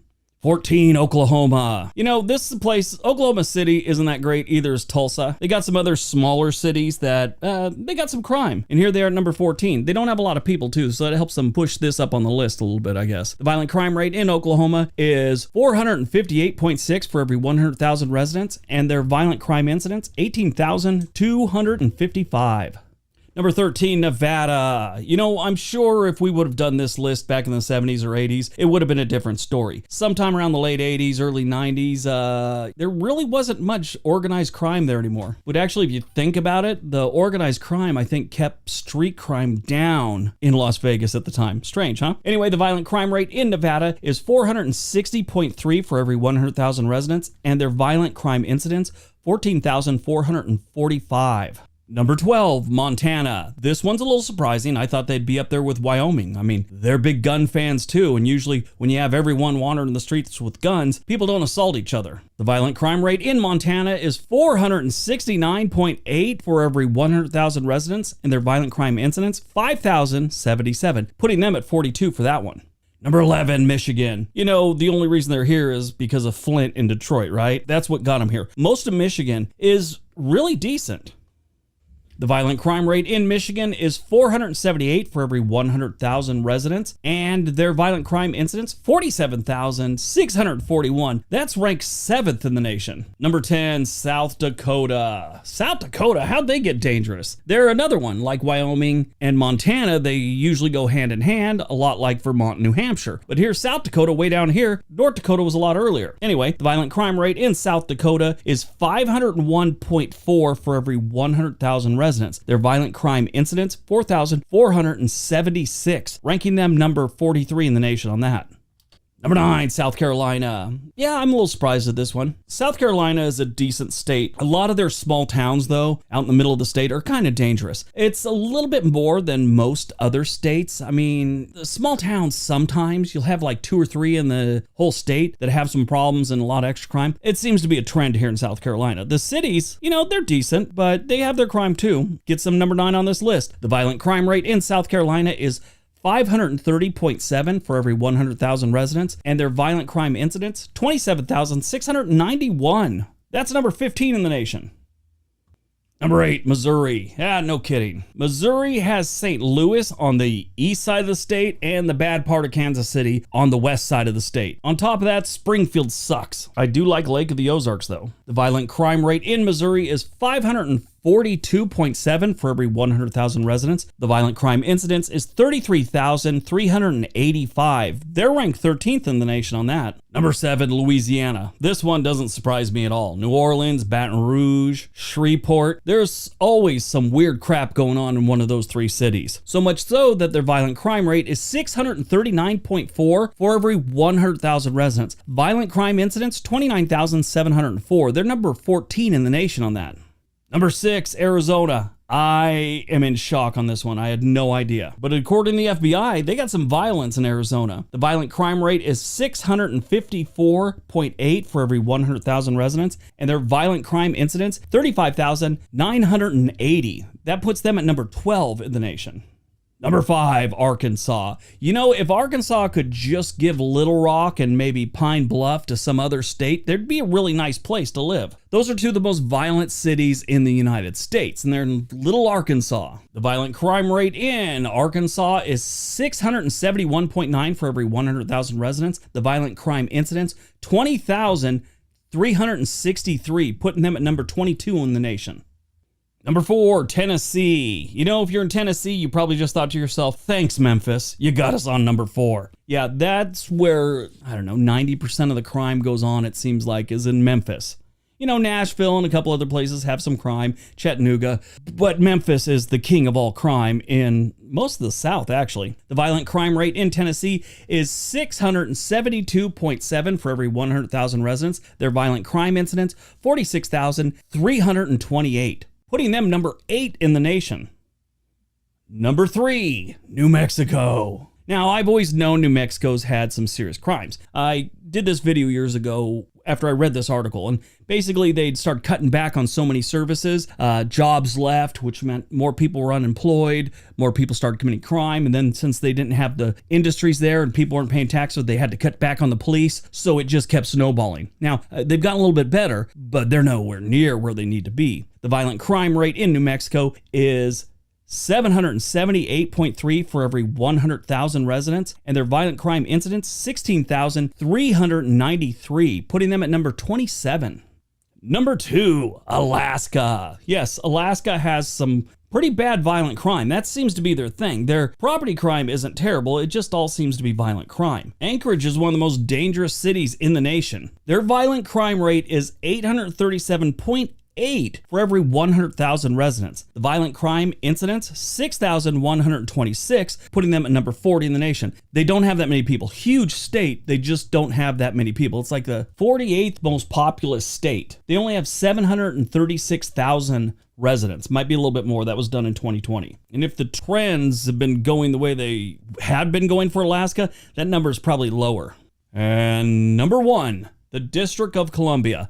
That's right, a city or a district is actually the most violent state in the nation. You know, I usually cut them out of all state lists. It's just they don't seem like a state to me, but I've noticed that almost every organization that does any kind of surveys or studies on states, they are included. A lot of them have started to include Puerto Rico too. But here they are on a list they probably don't want to be on, and they're not coming off it anytime soon. They're so far ahead of everyone else. They're like a heavyweight boxer boxing lightweights. The violent crime rate in the District of Columbia is 999.8 for every 100,000 residents. Yeah, you heard me right. They're almost 1,000. So it's almost like 1 in 100 people are victims of a violent crime.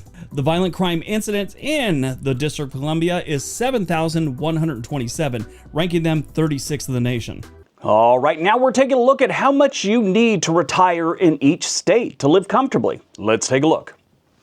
What is going on, everyone? Welcome back to World According to Briggs. Let's talk about nursing home costs. For a lot of us, this is something that we've looked into or thought about. Either it's because you're getting closer to that phase of your life, or you have a parent, let's say a grandparent, facing this in the near future. If you've looked into this, you already know it can get expensive. So much so, for a lot of us, you end up doing it at home on your own. You just take care of your loved one at home. I ended up doing that for my mother-in-law. She had COPD. She just didn't want to be in a home all the time, so we ended up taking care of her at home. In case you don't know, nursing homes provide residential care for elderly or disabled people. Some nursing homes also provide short-term rehabilitation for those who have undergone surgery, illness, injuries that include physical therapy, things like that. I have a friend right now, he shattered his hip in a car accident, and he's been in one of these places for like 2 months. He could go home, but there's no one there to take care of him, and he needs care all the time. He's only 40. Nursing homes typically have nurses, physical therapists, and certified nursing assistants to help you out. Some available 24 hours a day. Probably not the physical therapist. Those people like keep 9 to 5 hours. But nurses and nursing assistants, things like that, they're always there for you. The cost of nursing home depends on many factors: length of stay, location, care needed, is it inclusive, and what type of place it is. There's also higher cost for a private room versus semi-private room. Semi-private is where you have a roommate and your beds are typically separated by a curtain. That's it. If you've researched this, you know private insurance and things like Medicaid pay for a portion and you pay for some of it. So in a lot of cases, I'm going to give you these numbers and they might not be what you're paying yourself. Some of it may be picked up by insurance. Today, we're giving you all 50 states and what the average monthly cost is in each state for both semi-private and private rooms according to Senior Life and Medicaid. I will tell you to stay till the end and be prepared to spit out whatever you're drinking when you hear the numbers at the end. It's scary. It'll make you move out of the state before you get near that point in your life. All right, let's see what we found. 51. Oklahoma. Yeah, Oklahoma's pretty cheap in a lot of different areas, and nursing homes is one of them. For a semi-private room, you are looking at $4,639 a month, and if you want to be a single, you're looking at $5,293 a month on average. 50. Texas. Look at that. Texas is cheap for both the young and the elderly. Semi-private in Texas is $4,798. If you want a private room, there's a little bit of a jump here. It's $6,540 on average every single month. Way to go, Texas. Relatively cheap housing and relatively cheap nursing home costs. Not bad. 49, Missouri. Missouri has an older population. They're one of the older states we have. Not a lot of young people are moving into Missouri, so they just have an older population. If you're in that older population, you're looking at $5,019 a month for a semi-private and $5,543 to have a private room. 48, Louisiana. I don't know why anyone want to live in Louisiana in their youth or as they get older, but people do. And if you want a semi-private room here, you're looking at $5,232 a month on average. And to get your own room, you're looking at $5,542. 47, Arkansas. Like Louisiana, who would really want to live here? I don't know. People do. I shouldn't say that because their land is beautiful. They just got some pretty nasty areas that need to be, I don't know, mowed down or something. But if you want to live in a nursing home in Arkansas, you're looking at $5,353 for a semi-private room, and to live alone, you're looking at $5,986 a month on average. 46, Kansas. Like Missouri, they have an older population, and as the years go on, they're going to need more and more beds to accommodate that older population. But right now, if you want a semi-private room in the Jayhawk State, you're looking at $5,414 a month on average, and to live alone, you're looking at $5,865 a month on average. 45, Illinois. So the numbers here are going to be rural Illinois or outside of Chicago. Anything in Chicago is expensive. I took a quick glance. Some of the nicer nursing homes in Chicago are too expensive to talk about in polite company. So if you're going to move into a nursing home in Illinois, it's going to be outside of the city, and you're looking at $5,916 for a semi-private room on average and $6,753 a month to live alone. 44, Utah.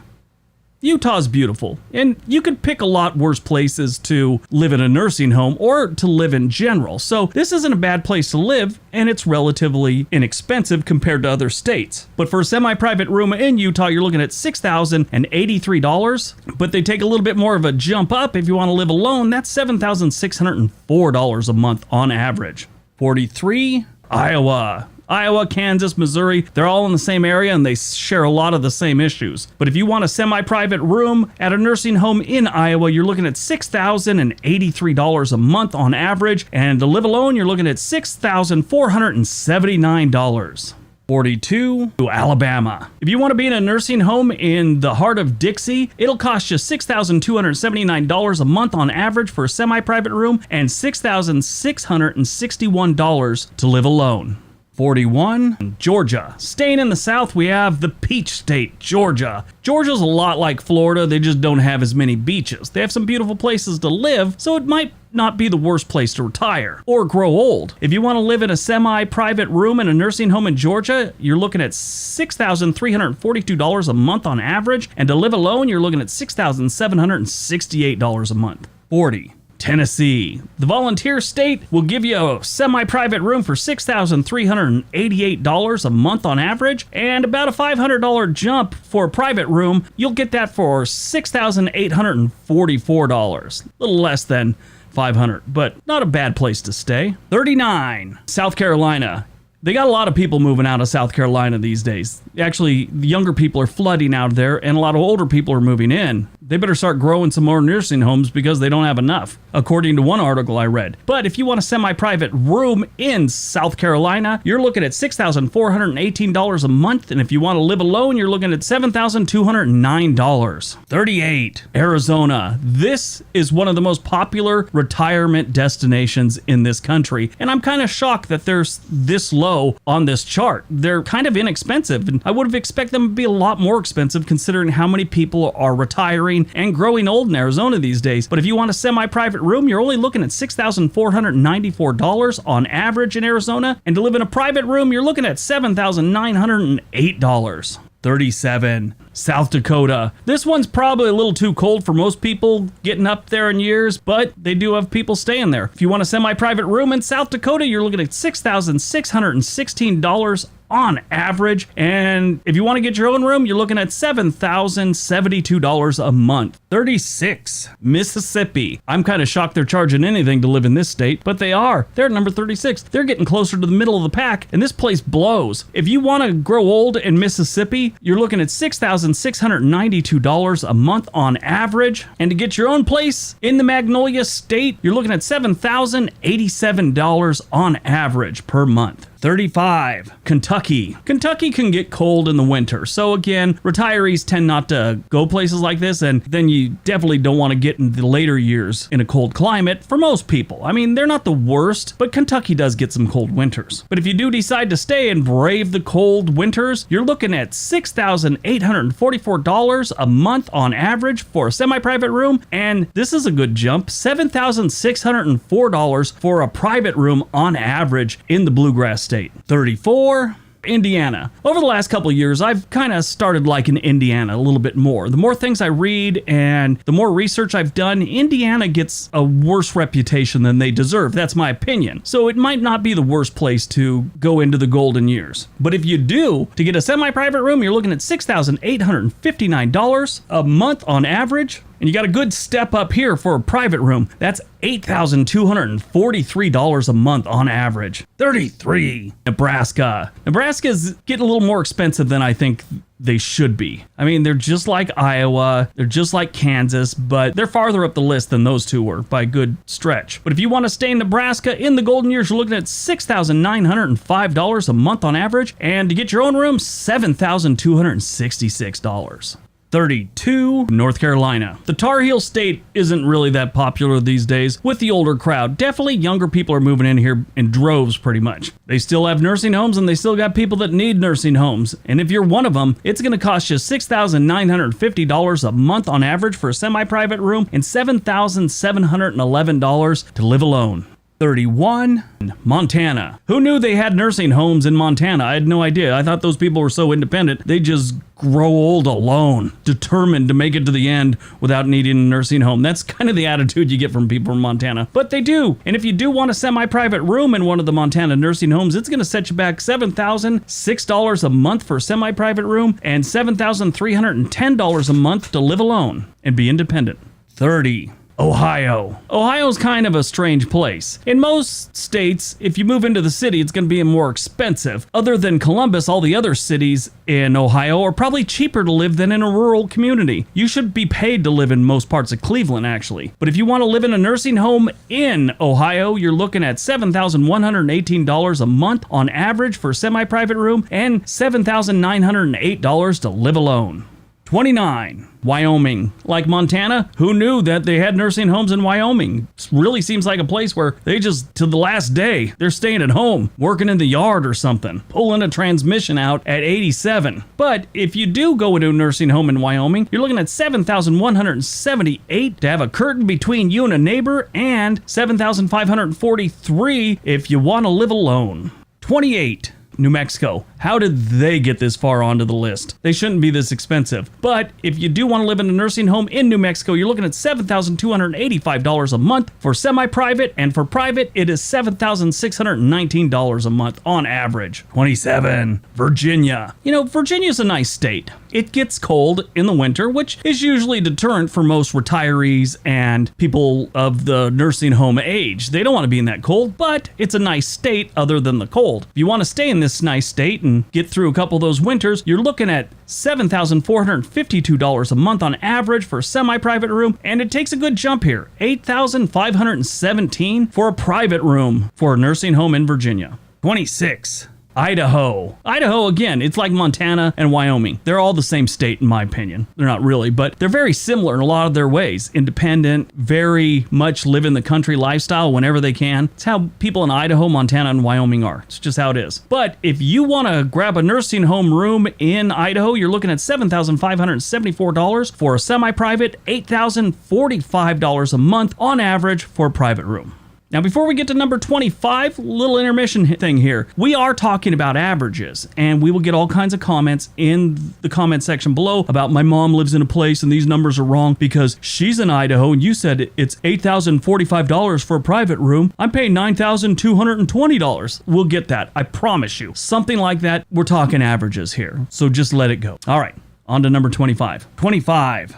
Colorado. One of my favorite states, Colorado, and we're at the midway point. If you want to live in a semi-private room in Colorado, you're looking at $7,892 and even $9,000 to live alone in a nursing home in Colorado. 24. Florida. This is a shocker. Everyone wants to retire in Florida, and here they are at the number 24 spot. Just basic economics tell you if something's in demand, it's going to be expensive. Florida's going against the grain. If you want a semi-private room in Florida, $8,152 a month on average, and $9,064 for a private room.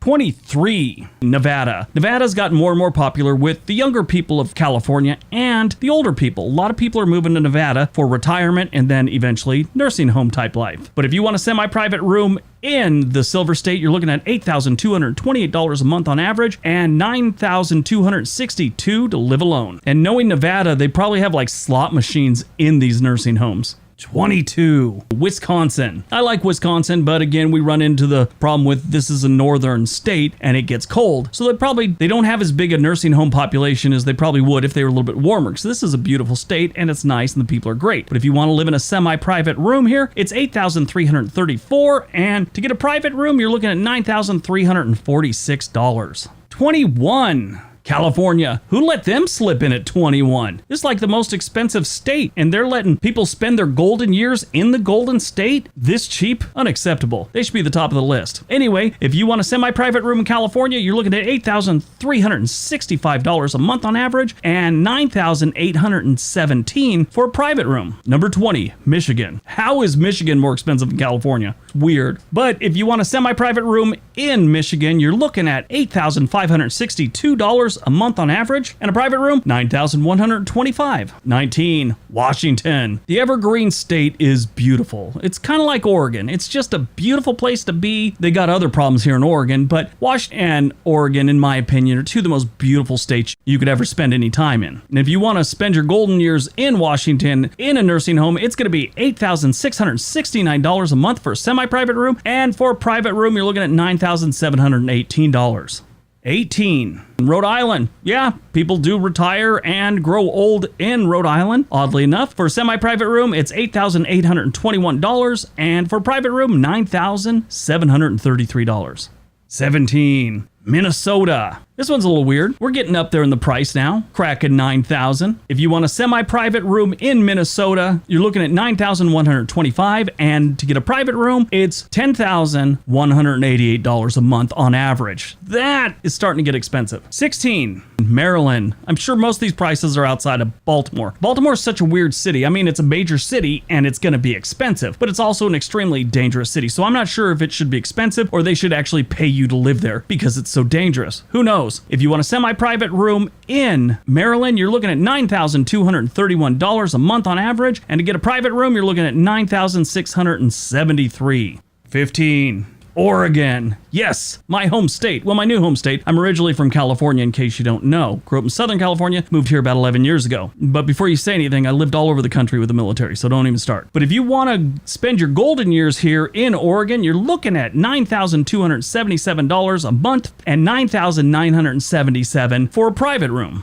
14. Maine. Another one of my favorite states. I love Maine. Look at that. 15 was Oregon. 14 was Maine. They both have a Portland for a major city. Coincidence? I think not. Moving on. If you want a semi-private room in Maine, you're looking at $9,429 a month on average and $10,098 for a private room in Maine. 13. Vermont. Vermont is a beautiful state, and I could honestly see anyone putting up with the winters there just to be living in Vermont. I could do it, even if I was much older than I am right now. But if you want a semi-private room in Vermont, you're looking at $9,475 a month on average and $9,901 for a private room. 12. Pennsylvania. Pennsylvania has an older population, and they have a lot of nursing homes. And those nursing homes will set you back around $9,612 a month for a semi-private room and $10,114 a month for a private room. 11. West Virginia. How did this happen? West Virginia has an older population. A higher percentage of their population is over the age of 60 than almost any other state. And nobody's making money there. So how they're this far on the list is just baffles me. But if you want a semi-private room in West Virginia, you're looking at $10,281 a month on average. And for a private room, it's $11,072. 10. New Hampshire or Vermont. If you don't live in either one of them and you went to them, you'll probably confuse the two every single day. They're very similar. New Hampshire's just a little more expensive because if you want to spend your golden years here, it's going to cost you $10,342 a month for a semi-private room and $11,102 for a private room. Number 9, Delaware.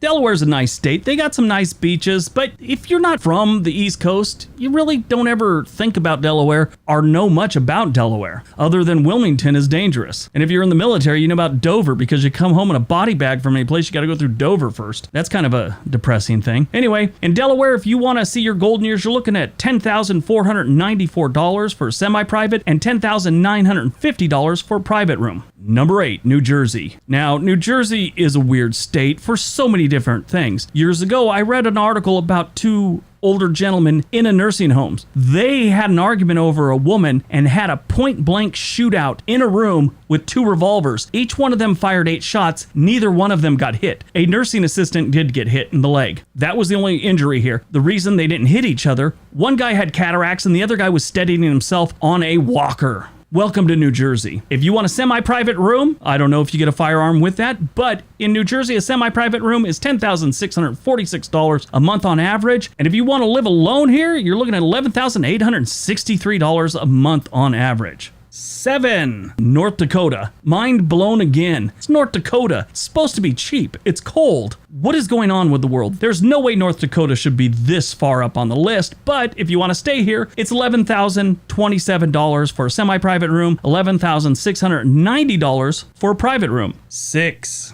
New York. Now that makes sense. New York's an expensive place to live. They're in the top 10 for most expensive. So yeah, makes sense. The world's back to normal.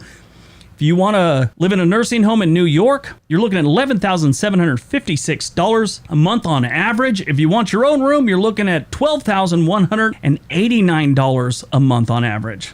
5. Massachusetts. Yeah, Massachusetts is expensive. Not a lot of people realize it's not as expensive as New York, but it's up there. If you want to live in a nursing home in the Baked Bean State, you're looking at $12,015 for a semi-private room, $12,775 for a private room.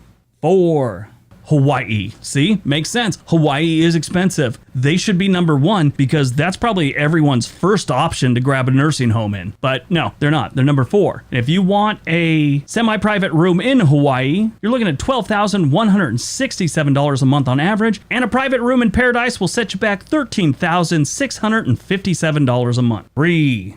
Connecticut. Why are they here? I mean, it's Connecticut. If you want to get a room in a nursing home in Connecticut, to have a roommate, it'll set you back $12,623 a month on average. And to live alone and be a bachelor or bachelorette, you're looking at $13,733 a month. 2, Washington, D.C. Washington, D.C. will definitely set you back a little bit, but not as much as number 1, and number 1 is alarming. But if you want a semi-private room in Washington, D.C., you're looking at $13,723 a month, and for a private room, you're looking at $14,134 a month. And number 1, Alaska. Who saw this one coming? Alaska is expensive because everything's got to be shipped there. Land isn't terribly expensive for such a beautiful state, but land at a nursing home is painfully expensive. Now buckle up. Remember I said you're going to spit something out when you hear these numbers? Keep in mind the last one we did, Washington, D.C. was $13,000 and $14,000. For a semi-private room in Alaska, you're looking at $27,573. Yeah, you heard me right. $27,573 a month on average. A private room is $29,291 a month on average. That's where it gets scary. All right, that's today's list. Hope you guys enjoyed it. Hope you got some information out of it. Have a great day. Be nice to each other. All right, this next one is one that we did a few years ago, so the numbers might not be perfect, but it's how many homeless people each state has. I'm sure you can already imagine California is going to be number one. It has the highest population, and everyone knows it has the highest homeless population too. Let's take a look.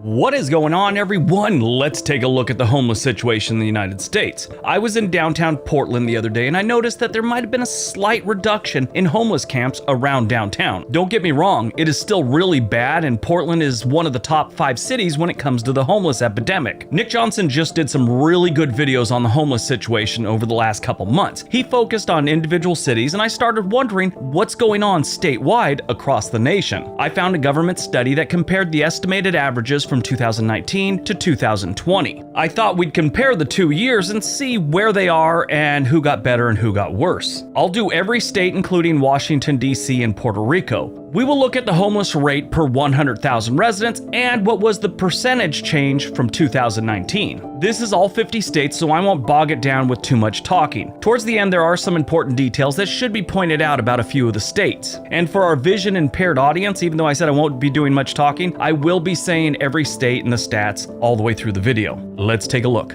52, Mississippi. We're starting off this list going from the best to the worst. And 52 for Mississippi is phenomenal. There's 50 states, but we're counting Washington, D.C. and Puerto Rico in this one. So Mississippi is the absolute best when it comes to homelessness, and a lot of that has to do with their low cost of living. They do have a high poverty rate. There's a lot of people that are almost on the street, but it's so cheap, they have pretty good numbers. There are 3.7 homeless people per every 100,000 residents in Mississippi. Their change from 2019, it was lowered by 7%. Good job, Mississippi. Your brain check question is, what is the second leading cause of homelessness behind mental illness and addiction? 51, Louisiana. Louisiana, again, low cost of living. They don't have that many, but it's still a big jump from Mississippi. There are 6.8 homeless per every 100,000 residents in Louisiana. They've grown their homeless population by 8%, so it went up. 50, Alabama. Alabama, again, low cost of living, so they're not doing terrible. I should mention that anything above like 8.5 for every 100,000 residents is when it starts getting not good. I mean, nobody living on the streets or homeless is a good thing, but it really looks like you have a problem when you're above 8.5 for every 100,000 residents. So that being said, Alabama's not doing that bad because they have 6.8 per every 100,000 residents. From 2019 to 2020, their homeless population grew by 3%. 49, Virginia. Virginia's not that cheap, but they're still holding it together with a low rate of homelessness. 7 for every 100,000 residents. They did grow by 3% from 2019 to 2020. 48, North Dakota. Who'd want to be homeless in North Dakota? That's got to be rough during the winter. North Dakota's rate is 7.1 per every 100,000 residents, and they went down by 3% from 2019 to 2020. Good job. 47, West Virginia. West Virginia, like Mississippi, the rate is really low, and a lot of that has to do with the low cost of living and the low cost of housing here. I mean, it is really low in West Virginia. We've talked about that many times before. Their rate is 7.5 per every 100,000 residents, and they shrank their homeless population by 4%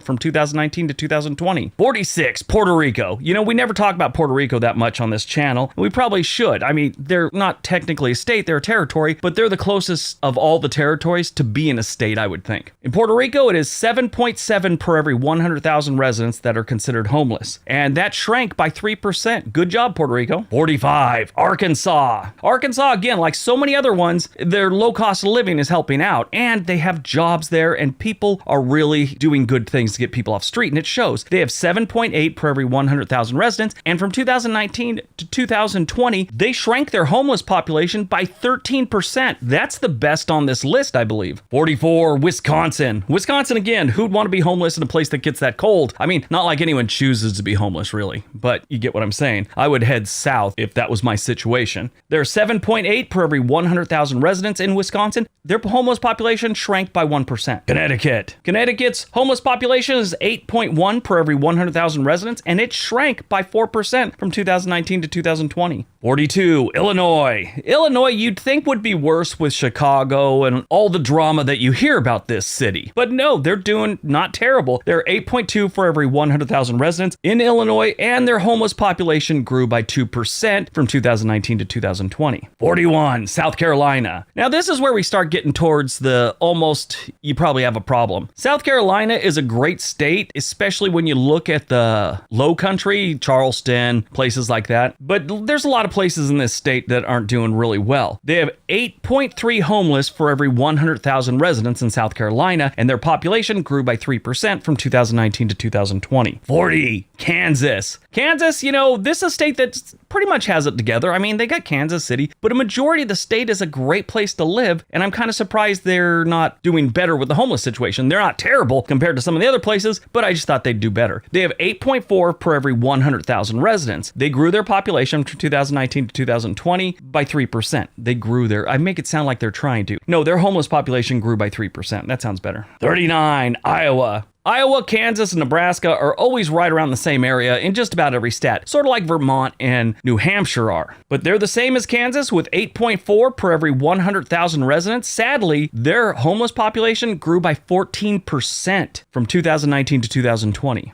38, Indiana. This is about the midway point when it comes to the stat, not the midway of the list. But 8.4 per every 100,000 residents is about where you'd consider the state is doing good versus a state that's doing bad. Everything else after this, they're not doing great. Indiana has 8.4 homeless for every 100,000 residents. The homeless population grew in the Hoosier state by 3% from 2019 to 2020. 37, Michigan. Michigan's got Detroit. Flint isn't terrible when it comes to homeless. I was looking at some charts, oddly enough. They just have a lot of poverty. Detroit, on the other hand, it's pretty bad. 8.6 for every 100,000 residents. The homeless population in Michigan grew by 1% from 2019 to 2020. North Carolina. The Tar Heel State comes in with 8.8 homeless per every 100,000 residents, and they're the same as they were in 2019 to 2020. So even. 35, Kentucky. This is another state we never talk about on this channel for some reason. They never come up. They're always like middle of the road to almost bad enough to make the list on just about everything. But here they are at number 35. They have 9 per every 100,000 residents, and their homeless population had a 2% reduction from 2019 to 2020.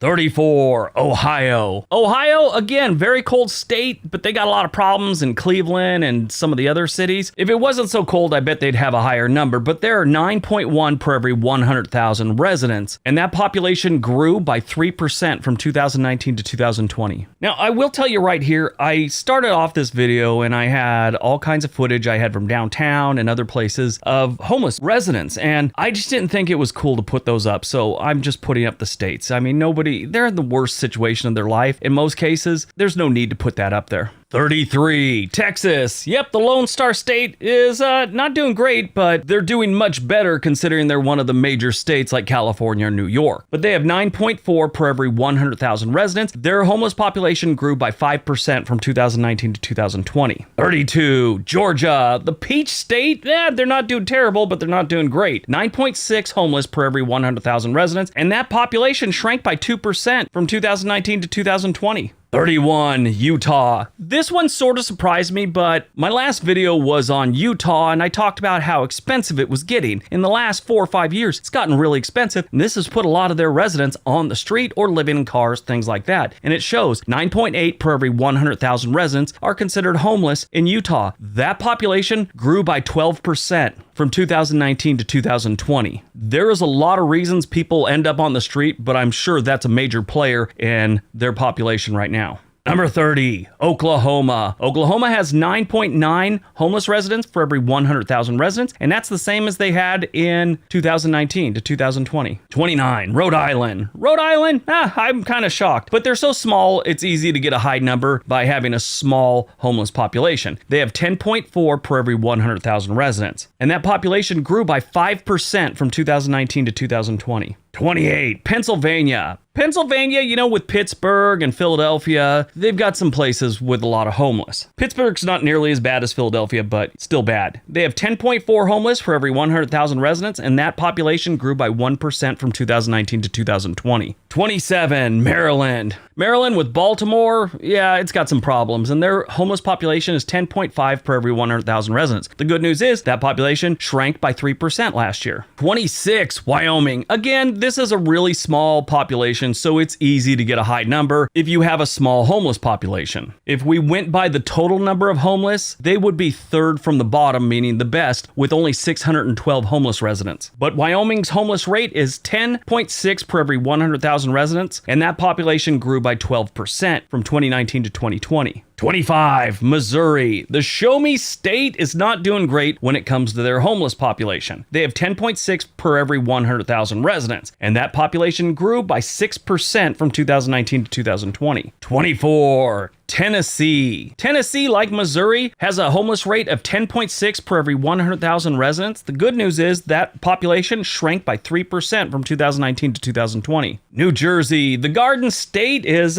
growing homeless. They have 10.9 per every 100,000 residents, and that population grew by 9% from 2019 to 2020. 22, South Dakota. South Dakota, again, just like North Dakota and some of the other colder states, if you end up homeless here, my suggestion is head south if you can. It gets way too cold here during the winter. They have 12 for every 100,000 residents, and that population grew by 6% last year. 21, Delaware. All right, this is where it starts really getting bad. Delaware has 12 homeless per every 100,000 residents, and last year, that population grew by 25%. Number 20, New Hampshire. New Hampshire, yeah, I was a little surprised at this one. I thought they'd be doing a lot better, but they're not. They have 12.3 per every 100,000 residents, and that population grew by 20% last year. 19, Nebraska. Nebraska, this is another one I'm a little shocked about, but they're not doing great. They have 12.4 per every 100,000 residents, and that population grew by 2% in 2020. 18, Florida. This one is surprising too, with big cities like Miami, Orlando, Jacksonville, Tampa area. You would think it would be a lot higher, but no, they're not doing terrible. 18. I mean, for a big state and a big cities, they're not doing terrible. They have 12.8 per every 100,000 residents, and that population shrank by 3% last year. 17, Idaho. Again, surprising. I thought they'd be doing better, but I think a lot of these people that are homeless in Idaho are the people that are living in motorhomes and stuff and cruise around the state. They're still homeless. They have 13 per every 100,000 residents, and that's the same thing they had from 2019. No change. 16, Minnesota. Again, cold state. Why do they have such a high number? You'd think people would just go someplace else. I mean, it's not always something they can do. It's not like they can walk to the southern part of the country or they have the money to really move themselves. But there's a lot of different situations. But they have 14.1 per every 100,000 residents, and that's the same as they had in 2019. 15, Montana. Another shocker. I didn't think they'd be on this list this late. I thought they'd be much earlier. Like Wyoming and some of the other states, they don't have a giant population, so it's kind of easy for them to get a high number. But they have 14.5 per every 100,000 residents, and that population grew by 14% last year. Number 14, Arizona. Arizona, I think it's growing because prices are going up here for housing and just everything. They have 15.1 per every 100,000 residents, and their homeless population grew by 10% last year. Number 13, Maine. Again, cold state. Don't know how this happened. Maine is usually the top of the class when it comes to just about every single stat. But here they are, almost cracking the top 10 with 15.3 homeless for every 100,000 residents. And there was no change from 2019 to 2020. Number 12, New Mexico. Gotta tell you, I thought New Mexico would easily be in the top 5, but no, they're doing better than I really thought. They have 15.9 for every 100,000 residents. That population did grow by 3% last year. 11, Colorado. Colorado has a large homeless veteran population that I think needs a little more attention than it's getting. Overall, the country's doing a lot better in the last decade with the homeless veteran situation. I mean, in 2010, they figured there's about 75,000 homeless veterans, and in 2020, there's about 37,000. So they're getting better. They just got a long way to go, and a lot of these guys live in Colorado. Colorado has 17.1 homeless for every 100,000 residents, and they increased that population by 2% last year. Number 10, Vermont. Vermont, breaking away from New Hampshire on a stat. That is very rare for these two states. But Vermont has 17.8 per every 100,000 residents, and that population grew by 2%.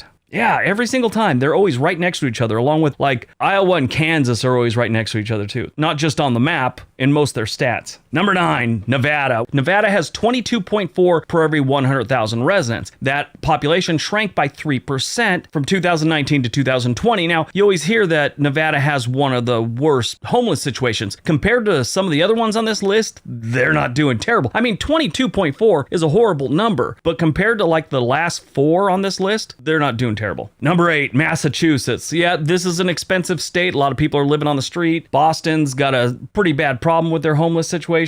They got 26.1 for every 100,000 residents. The good news is that population did shrink by 4% from 2019 to 2020.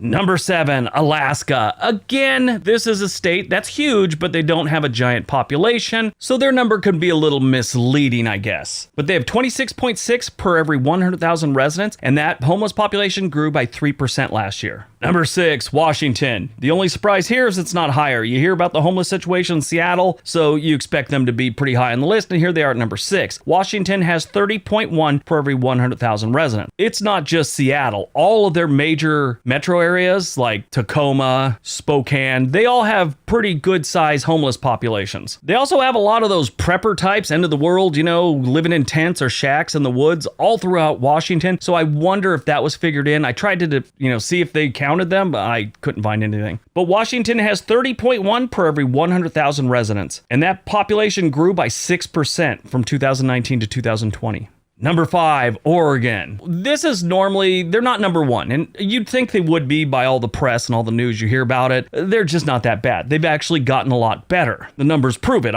These aren't my numbers. I'm getting these numbers from a government study. But Oregon right now has 34.7 for every 100,000 residents, and the population shrank by 8% from 2019 to 2020. Number 4, California. This is where it gets really bad. They'd probably be a lot higher if they didn't have just this massive population. I mean, they should be higher. They should be number 1, and I'll explain that right now. Right now, they have 40.9 per every 100,000 residents. That population grew by 7% from 2019 to 2020. California is the absolute worst, in my opinion. But since we're going by the rate, there's other states that are in worse shape by the rate. But the total homeless population for California, they figure there's 161,000 people living on the streets in California. We're talking Los Angeles, San Diego, which has done a lot better in recent years, but you got Oakland, San Francisco, all those places, and Sacramento, matter of fact. I was there and that was crazy like 3 years ago. But the population of homeless people in California is huge and it needs some serious work. I mean, they're putting a ton of work into helping these people. It's just too big. They need more help. They need to do other things. The last few here, I will tell you what their total population is, so you could see how California is the absolute worst. Number 3, Hawaii. Hawaii, again, small population, they have a high rate. It's bad, but I don't think they deserve to be number 3, but here's their rate. They have 45.6 per every 100,000 residents in Hawaii. The homeless population of Hawaii grew by 1% from 2019 to 2020. Their total homeless population is 6,451. Number 2, New York. New York has a huge homeless population. Sadly, a majority of it is down in New York City area. There's homeless throughout the state, don't get me wrong, but obviously about 75% are going to be in the New York City area. New York has a total homeless population of about 91,000 residents, and their rate is 46.9 for every 100,000 residents. And the answer to the question, what is the second leading cause of homelessness behind mental illness and addiction? The answer is affordable housing. All right, on to number 1. And number 1, Washington, D.C. That's right, the nation's capital has the highest rate, but in reality, they don't have that many homeless. That's what I was saying. I got to explain some things at the end because they're a little deceiving. We're going by the rate and we got to stick with the rate. Washington, D.C.'s rate is 90 per every 100,000 residents, and that population shrank by 2% from 2019 to 2020. Their total homeless population is only 6,300. So, like I said, obviously California is the worst, but their rate doesn't show it because they have such a large population. All right, that's today's video. I hope you guys enjoyed it. Hope you got some information out of it. Now go out, have a great day, be nice to each other. All right, finally, this is a video that I really enjoyed doing. I just explained the United States, all 50 states explained. It's very simple, straightforward. Let's take a look. I get requests all the time from people in other countries. These are normally people that are thinking about moving to or just visiting the US, but might not know much about the country past the stats and the travel guide type things. Coming for work, they're coming for school, whatever the case may be. So today I thought we could just summarize each state in the nation to give them a brief look and some information about the Nifty 50. And if you don't know what that means, let's say you're from another country, we have 50 states. And one of the ways they help you remember that when you're like in elementary school is they give it that cute nickname, the Nifty 50. That's what we're doing today. Got it? Get it? Good. Let's take a look. Number 50, Alabama. Spanish explorers are believed to have arrived in Mobile Bay in 1519. Sometime later, the United States decided to go to the moon, and Huntsville, Alabama is where they made the rockets to get us there. They also played a big role in the Civil War, and for a long time, and still a little bit to this day, they have a reputation for a little bit of racism, like most of the southern states. But they do have good people, great universities, and plenty of things to do. Number 49, Alaska. Alaska is one of 2 states that don't share border with any other states. It is the largest state by area and the 48th by population. They don't have a lot of people. They have less than 1 million people living there, 736,000 to be exact. But because the state's so big, their population density is really low. They're ranked 50th in the nation. Alaska is known for its wilderness, its hunting and fishing, and cruise ship ports. Alaska is one of the few states that is hemorrhaging residents. Not a lot of people are moving to Alaska anymore. A lot of people are moving out. Number 48, Arizona. Arizona is a southwestern state. It is mostly desert, even though it does have some mountains and some hills and stuff. For the most part, it's known for its deserts. It's also known for its sunburned retirees and the Grand Canyon. It's also one of the 4 corner states. There's a point on the US map where Utah, Colorado, New Mexico, and Arizona all meet at 4 corners. Arizona is also surrounded by Nevada and California to the west and Mexico to the south. They have some pretty good universities here. 47, Arkansas. Arkansas is known as the natural state. It is beautiful. They have some amazing landscapes. They also have 2 of the most dangerous cities in the United States, Pine Bluff and Little Rock. Stay away from those and it's pretty good. I've said in many of my videos that the northwest corner of the state is a lot different than the rest of Arkansas. Arkansas doesn't have the best reputation. They're known for their hillbillies, their rednecks, and uneducated residents. They do have hillbillies and rednecks, but the uneducated part comes from way back, and it's really not like that anymore. They do have some good universities, and not all their school districts are bad. Some of them are really, really good. If you like the outdoors, this is a great place. 46, California. Everybody knows about California. This is where Hollywood is. This is where Silicon Valley is, Los Angeles, and some of the best beaches in the nation. It's also home to Yosemite, Disneyland, and SeaWorld. If you take New York, Florida, and Texas, and Massachusetts out of the equation, California makes more money than any 10 combined states. But the state is terribly expensive, and in a lot of areas, extremely overcrowded, with a serious homeless situation in Los Angeles and San Francisco. If you ever hear it called the Golden State, that's because they discovered gold there in the 1840s and had a gold rush through the late 1840s and 1850s. Number 45, Colorado. Colorado is known as the Centennial State because it became a state 100 years after the United States became a thing. It is known for its Rocky Mountains and its natural beauty. Colorado is sort of split in 2. You'll hear people refer to the western slope, which covers Colorado's terrain west of the Continental Divide, where you'll find cities like Grand Junction, Montrose, and Delta. On the front slope, which is the east side of the Continental Divide, you'll find Colorado Springs, Denver, Boulder, places like that. Colorado has a lot of things to do, a lot of good jobs, a good military presence, including the Air Force Academy. 44, Connecticut. Connecticut is a New England state that is not too far north of New York City. A lot of the extremely wealthy people from New York City, let's say financiers, bankers, stuff like that, own homes in Connecticut. Connecticut is a strange state. You will find some of the richest neighborhoods and towns in Connecticut, at the same time finding some of the worst poverty outside the deep south. It's a really strange state. It's like they don't have much of a middle class. They got the uber wealthy and the tragically poor. But they do have a Ivy League school, Yale, is in New Haven. Their biggest cities are Hartford and New Haven. 43, Delaware. Delaware is the first state. Yep, it was the first state admitted into the Union, and it is also the home of our current president, Joe Biden. Its capital city is Dover, and its largest city is Wilmington, which normally doesn't make the press unless it's something bad. They got a lot of crime going on in Wilmington. Beautiful and historic city, it's just got a whole bunch of crime and poverty right now. Delaware is kind of small and oddly shaped, and kind of hard to find if you don't know where it is. So if you're looking at a map and you see Philadelphia and Washington, D.C., it's in between there. Number 42, Florida. Florida is known as the Sunshine State because they get a lot of it. They also get a lot of hurricanes, and they got alligators. Keep that in mind. They're also known for having a lot of cruise ships going in and out of there, and for having Orlando, where you will find all kinds of amusement parks, including Disney World. It also has amazing beaches.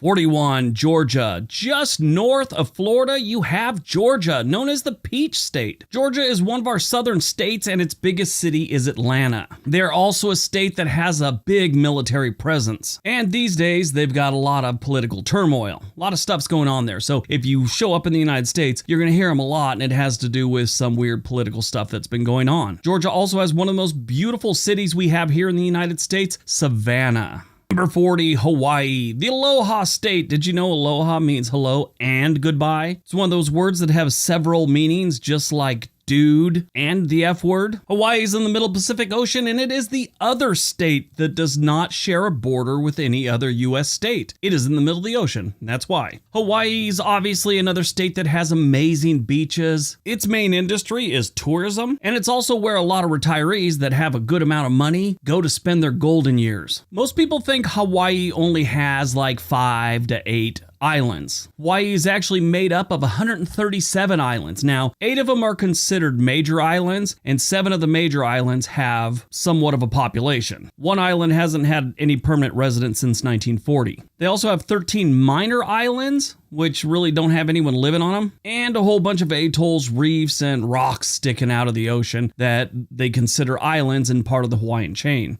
Number 39, Idaho. Idaho is known as the Gem State, and it is one of those places everyone's been moving to over the last decade. Remember how I said people are flooding out of California earlier? A lot of them are going to Idaho. Now, the United States is broken up into several different regions, and there's one called the Pacific Northwest, which has Washington, Oregon, and Idaho, even though Idaho doesn't touch the Pacific Ocean. Idaho's biggest city is Boise. If you call it Boise, it makes them angry. It's Boise.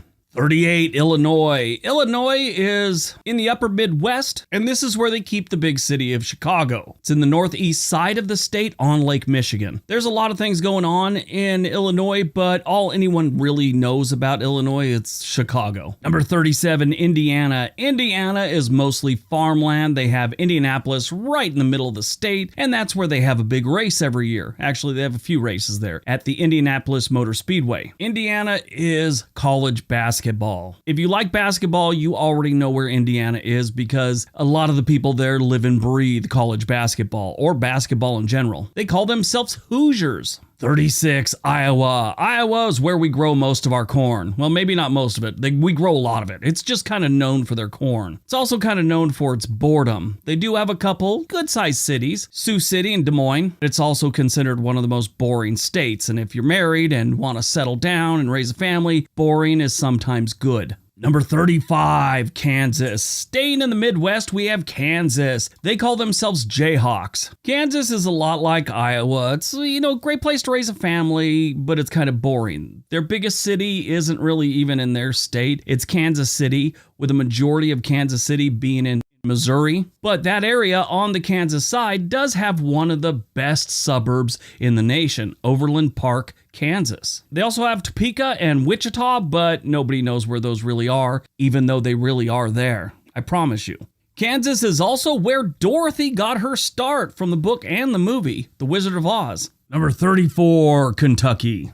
Kentucky is a southeastern state that is bordered by the Ohio River to the north and the Appalachian Mountains to the east. It's not a deep south state. It is a southern state. It's not deep south, though. It's sort of like a border state between the Midwest and the South. I've always found Kentucky to be a little strange in a few different ways. They have some incredible universities, but at the same time, they always seem to show up in lists about the worst states for adult literacy. It is also home to the Kentucky Derby, which is held at Churchill Downs on the first Sunday in May. This is like a big event, not just there, for the entire country. And it's not just the race, it's like a 2-week festival. For some reason, people always seem to think that their state capital is Lexington. It is not, it's Frankfort.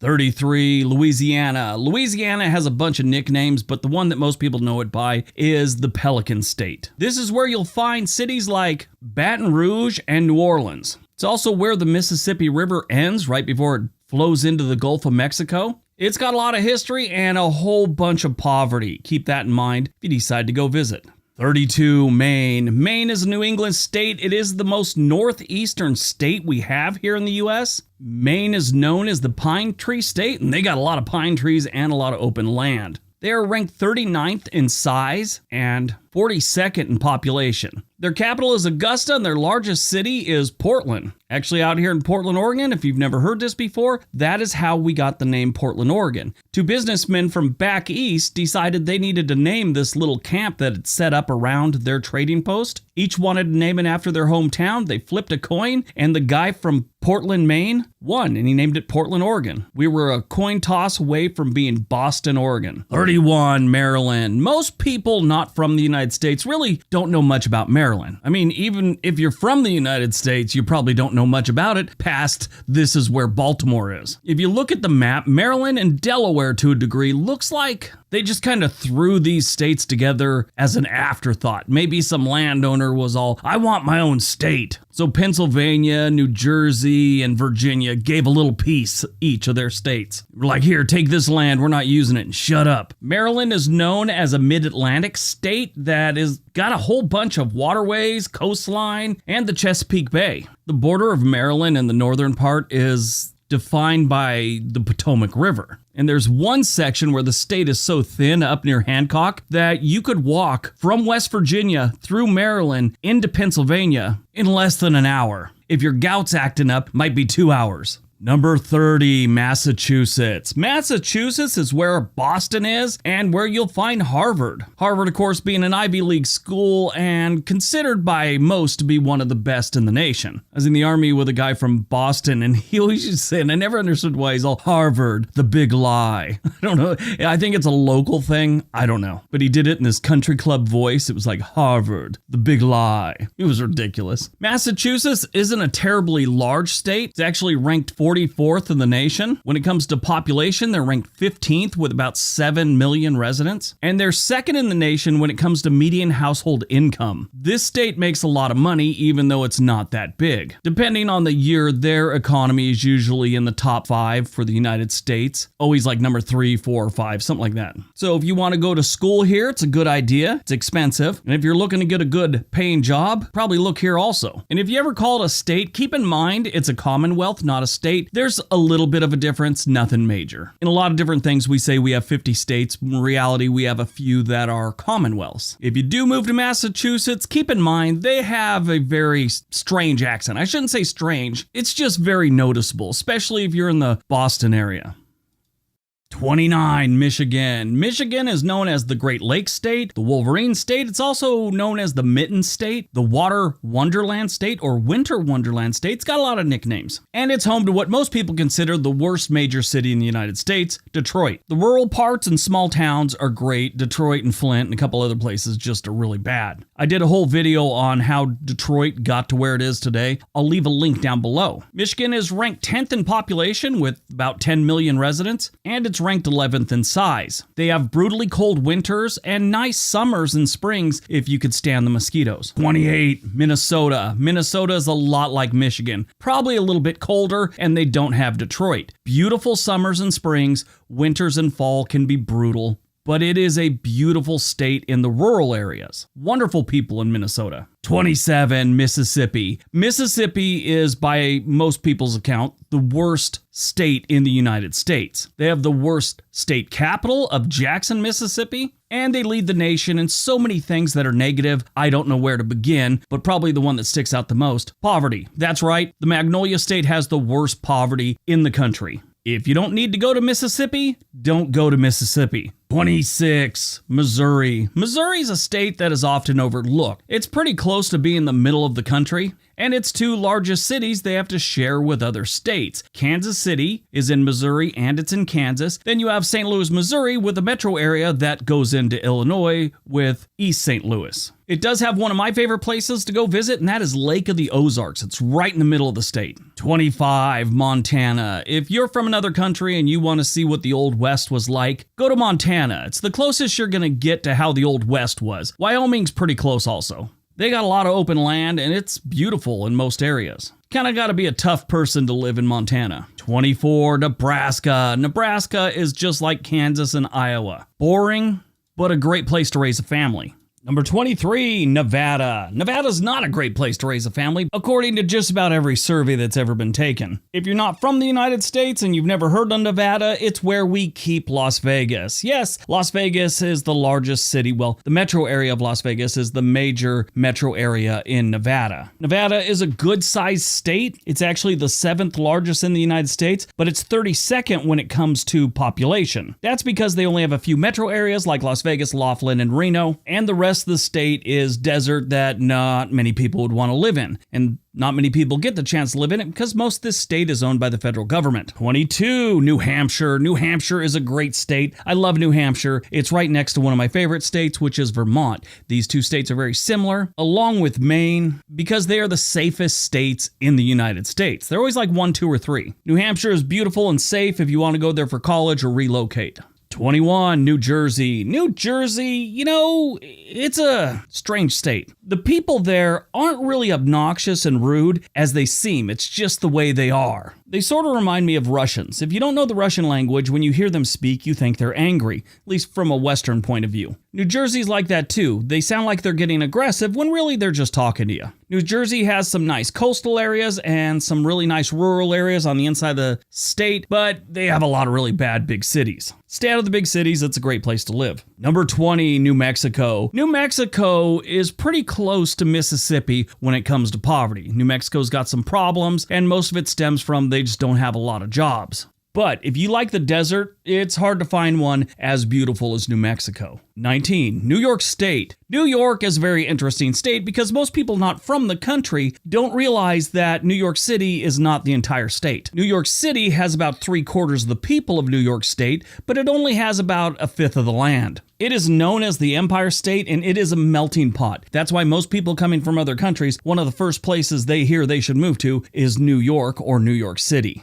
You will find every creed, race, sexual orientation, religion, mental disorder, and profession in New York. 18, North Carolina. North Carolina is where the Wright brothers flew for the first time. They say it was Kitty Hawk, but really it was a place called Kill Devil Hill. North Carolina has some amazing cities like Raleigh, Durham, Charlotte, and of course, not a city, but they have the Outer Banks, which is beautiful. It is known as the Tar Heel State. I'd get into it, but there's several different reasons they call it that, and it's just a really long story. Look it up, it's interesting. 17, North Dakota. North Dakota is a strange state. It's one of our most northern states, and it's really never caught on. They have a couple places that have some population, but for the most part, it's a state that's got a lot of open land. Now, I say it's never really caught on. There's never been a major migration there. They've had little spurts when they started working the oil fields some years back, but it's never been a sustained migration. North Dakota is known for that open land and brutal winters.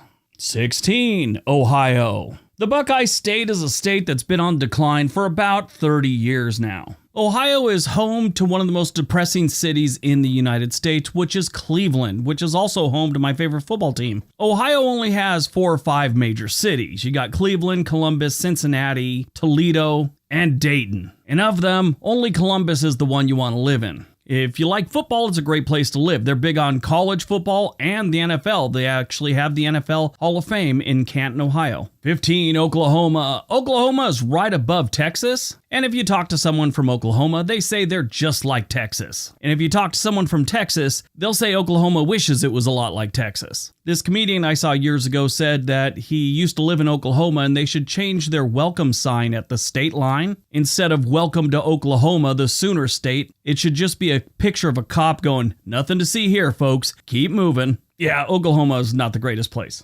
Number 14, Oregon. Oregon's a state that used to be a lot better. For many years, it was one of the most moved to states. It's beautiful, outdoor activities, amazing forests, mountains, lakes, rivers, streams. We got water everywhere. These days, we got problems everywhere, and most of those problems everywhere are everywhere around Portland, Oregon, the largest city in the state. The rest of the state, though, is beautiful, and you can't deny that. Lucky number 13 is Pennsylvania, one of my favorite states. Pennsylvania is in the northeastern part of the United States, right next to Ohio, Maryland, New York, and New Jersey a little bit. It also has a little shoreline of Lake Erie. Pennsylvania shares a lot of the things I love about Oregon. There's water everywhere, forests, creeks, rivers, lakes, everything. Just a beautiful state outside the cities. Pennsylvania has two major cities you've probably heard of, Philadelphia and Pittsburgh, and it has a handful of pretty decent smaller towns or cities, Harrisburg, Allentown, Scranton. Scranton's not the greatest, but still. And it's also home to my favorite small town in America, Honesdale. Number 12, Rhode Island, or Little Rhodey. That's its nickname. It is the smallest state we have. It is ranked 50th in size, meaning it is the absolute smallest. It's also 45th in population, but when it comes to population density, they're second in the nation. Rhode Island's a great place to be if you like seafood. Their other nickname, which is their official nickname, is the Ocean State. Number 11, South Carolina. Over the last handful of years, South Carolina has kind of grown on me. They've got some great cities and a lot of history. Charleston's a perfect example. Most people just think about Myrtle Beach because it's a great place to go on vacation. Myrtle Beach ain't that great. The beaches are cool, the city, not so much. Columbia's okay, and so is Greenville, but if I was moving to South Carolina, I would definitely choose Charleston. Number 10, South Dakota. South Dakota's a lot like North Dakota, just completely different. They actually have terrain features. Really, the only thing they have in common is a border and the word Dakota. South Dakota is where you find Mount Rushmore, which is that monument carved into a mountainside of presidents' heads. If you're not from the United States, those heads are Abraham Lincoln, George Washington, Thomas Jefferson, and Teddy Roosevelt. They got room for more heads, but nobody can really agree on who else should go up there. I think there's strong arguments for Reagan, FDR, and Kennedy. South Dakota is a great state if you like doing things outdoors. Number 9, Tennessee. Tennessee is another amazing state with a lot of great history. It's got some pretty cool cities too. Knoxville, Nashville, Memphis. Memphis ain't that great. You got to stay out of it, but Beale Street's pretty cool. It's kind of dangerous. The rest of the state is pretty good. Number 8, Texas. Texas is another state that's been built on oil. These days, it's just an all-around energy state.